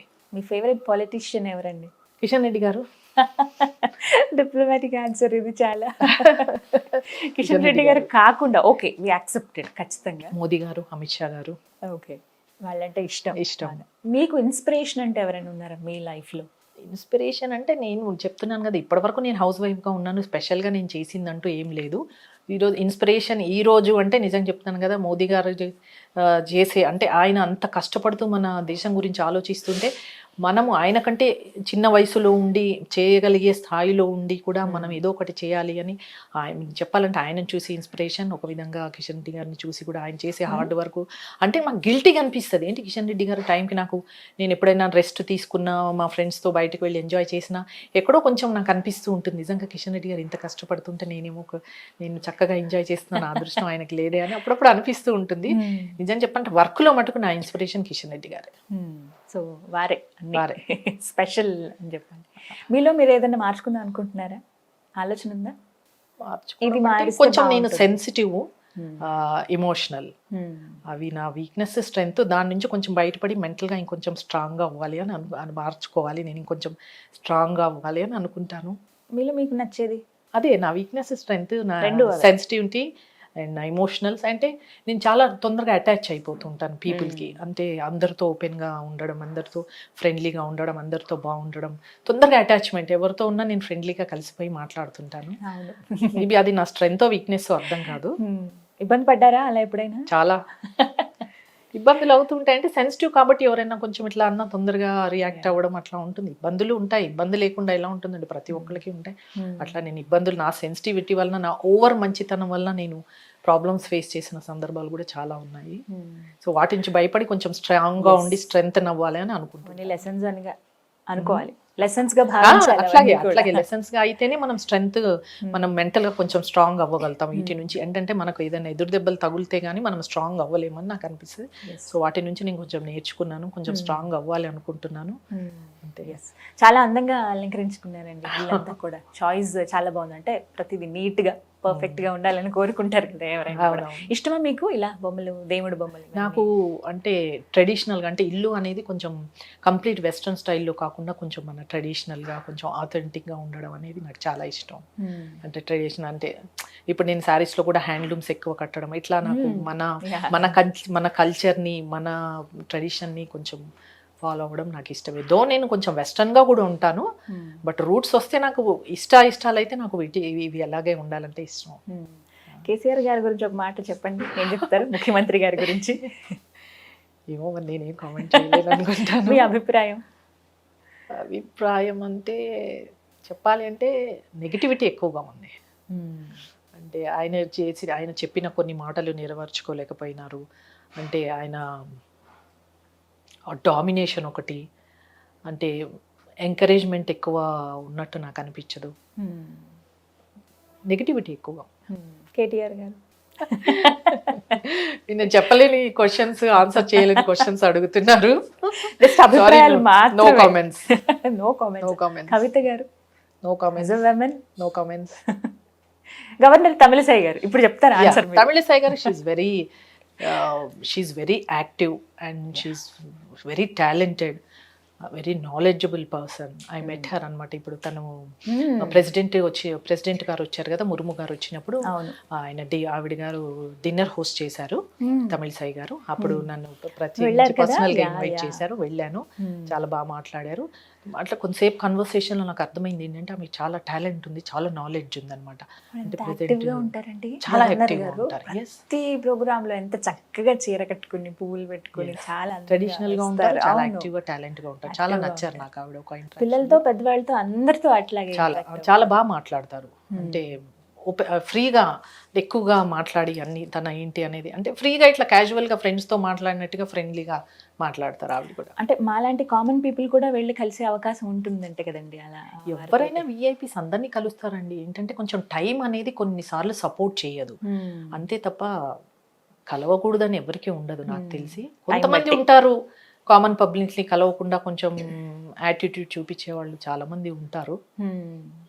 సో అక్కడ ఇబ్బంది, అన్ని రకాల మనుషులు ఉంటారు కదా. డెఫినెట్లీ చూస్తాం. అన్ని వేళ్ళు ఒకలా ఉండవు, చేతి వేళ్ళే సమాజంలో అందరూ ఒకలా ఉండాలని. So happy. సో నెక్స్ట్ ఏంటండి మీ అడుగులు ఎటువైపు? అంటే ఇప్పుడు నేను చేస్తుంది కంటిన్యూ చేయడమే నా ప్రస్తుతం ఉన్న ఆలోచన, నా ఆశయం అంతే. ఈ సోషల్ సర్వీస్లో ఇంకా బిజీ అయ్యి ఇంకా వీలైనంత మందికి పబ్లిక్ సర్వీస్ చేయాలని, వీలైనంత మందికి నా వలన హెల్ప్ కావాలని, సపోర్ట్ చేయాలని ఒకే ఉద్దేశం. అలాగే యాజ్ వెల్ కిషన్ రెడ్డి గారికి కూడా ఆయన బిజీ స్కెడ్యూల్ ఆయనకి వీలైనంతగా సపోర్ట్ చేయాలన్నది నా ఆలోచన ప్రస్తుతం. గ్రీన్ ఛాలెంజ్, ఇందులో కూడా మీరు చాలా యాక్టివ్గా పార్టిసిపేట్ చేశారు. మీరు పార్టిసిపేట్ చేయడమే కాదు, నడ్డా గారి వైఫ్ కూడా మీరు ఛాలెంజ్ విసిరారు. ఆవిడ యాక్సెప్ట్ చేయటం ఇవన్నీ మేము చూసాం, ఆ పిక్చర్స్ ద్వారా మాకు తెలిసింది. సో ఆ సందర్భం ఏంటండి, అంటే ఎందుకు పర్టికులర్గా వారికే మీరు ఛాలెంజ్ ఇచ్చారు? అంటే నాకు ఆవిడతో మంచి పరిచయం ఉందండి. పరిచయం ఉండడం వల్ల ఒకసారి మేము కీసరగుట్ట వెళ్ళి వస్తుంటే మేము ఒక రిసార్ట్లో ఏదో ఒక ఫ్రెష్ అవ్వడం కోసం ఆగినప్పుడు అక్కడ కార్యక్రమం జరుగుతుంది. అంటే నేను ఎందుకు నాటకూడదు అని చెప్పి నేను తీసుకొని ఒక మొక్క నాటిన తర్వాత నాకు ఆలోచన వచ్చింది. అంటే అది మొత్తం నేషన్ వైడ్గా గ్రీన్ ఛాలెంజ్ అనేది అందరూ చూస్తారు. తనకి చేస్తే మనం తనని ఛాలెంజ్ చేస్తే అందరికీ వెళ్తుంది కదా ఆ మెసేజ్. దానివల్ల అందరూ ఓ గ్రీన్ ఛాలెంజ్ మొక్కలు నాటడం చాలా మంచి పని అని కొంతమంది తెలుసుకుంటారు కదా అని ఆ ఇంటెన్షన్తో నేను ఆవిడ్ని ఛాలెంజ్ చేయడం జరిగింది. నేను నా ఛాలెంజ్ని ఆవిడ స్వీకరించి ఇమ్మీడియట్గా తను కూడా ఒక మొక్క నాటి తను కూడా సోషల్ మీడియాలో పోస్ట్ చేసి నాకు తను థ్యాంక్ యూ చెప్పడం కూడా జరిగింది. చాలా సంతోషంగా అనిపించింది. అంటే దాన్ని చూసి కొంతమంది ఇన్స్పైర్ అయ్యి మొక్కలు నాటడం అనేది ఈరోజు మనకి ఈ ఎంత అవసరం అనేది కొంతమందికి తెలియాలి అనే ఇంటెన్షన్తో నేను ఆవిడని ఛాలెంజ్ చేయడం. ఓవైపు డెవలప్మెంట్స్ బిల్డింగ్స్ కట్టాలనే దాంతో మనం కాంక్రీట్ జంగల్ అయిపోతుంది కదా, మొక్కలు నరికేస్తున్నాం గ్లోబల్ అసలు వార్మింగ్ చెట్లని అవుతుంది. కూడా. మనకు చెట్లు నాటడం అనేది, మనకు చెట్లు ఉండడం అనేది ఎంత అవసరం అనేది తెలియాలని చెప్పేసి నేను అట్లా చేయడం జరిగింది. ఇప్పటి జనరేషన్ వాళ్ళు కూడా అర్థం కావాలి కదా అది గ్రీన్ ఛాలెంజ్ అంటే కొత్తగా ఇదివరకు కూడా చేశారు, కొత్తగా చేసింది కాదు. బట్ నా తరఫున నేను చేశాను. నేను చేసినందుకు ఇంకోళ్ళు ఇన్స్పైర్ అవ్వాలి అని ఇంకొకళ్ళకి నేను ఛాలెంజ్ మల్లికా నడ్డా గారికి ఛాలెంజ్ చేయడం జరిగింది అనమాట. సో ఇది ఒక రెస్పాన్సిబిలిటీగా తీసుకోవాలి మనం. మన అంతే. బాధ్యత ఎన్విరాన్మెంట్ ని కాపాడుకోవడం. అవునవును, అదే అందరు రెస్పాన్సిబిలిటీ కదా, అట్లాగే ఫీల్. Yes, మీ సేవా కార్యక్రమాలతో మీ మంచి మనసును చాటుకున్నారు, ఇంకొంతమందికి ఆదర్శంగా ఉన్నారు. అవి కంటిన్యూ చేయాలి ఏబీవీ ఫౌండేషన్ ద్వారా, ఇంకెంతో మందికి సహాయంగా ఉండాలని సుమన్ టీవీ తరపు నుంచి కూడా కోరుకుంటున్నాను. థ్యాంక్ యూ సో మచ్ చేసినందుకు. ఇంత టైం, ఖచ్చితంగా ఇది వాల్యుబుల్ టైం మీకు, అది మా కోసం స్పెండ్ చేసినందుకు థ్యాంక్ యూ వెరీ మచ్. నమస్తే. Thank you.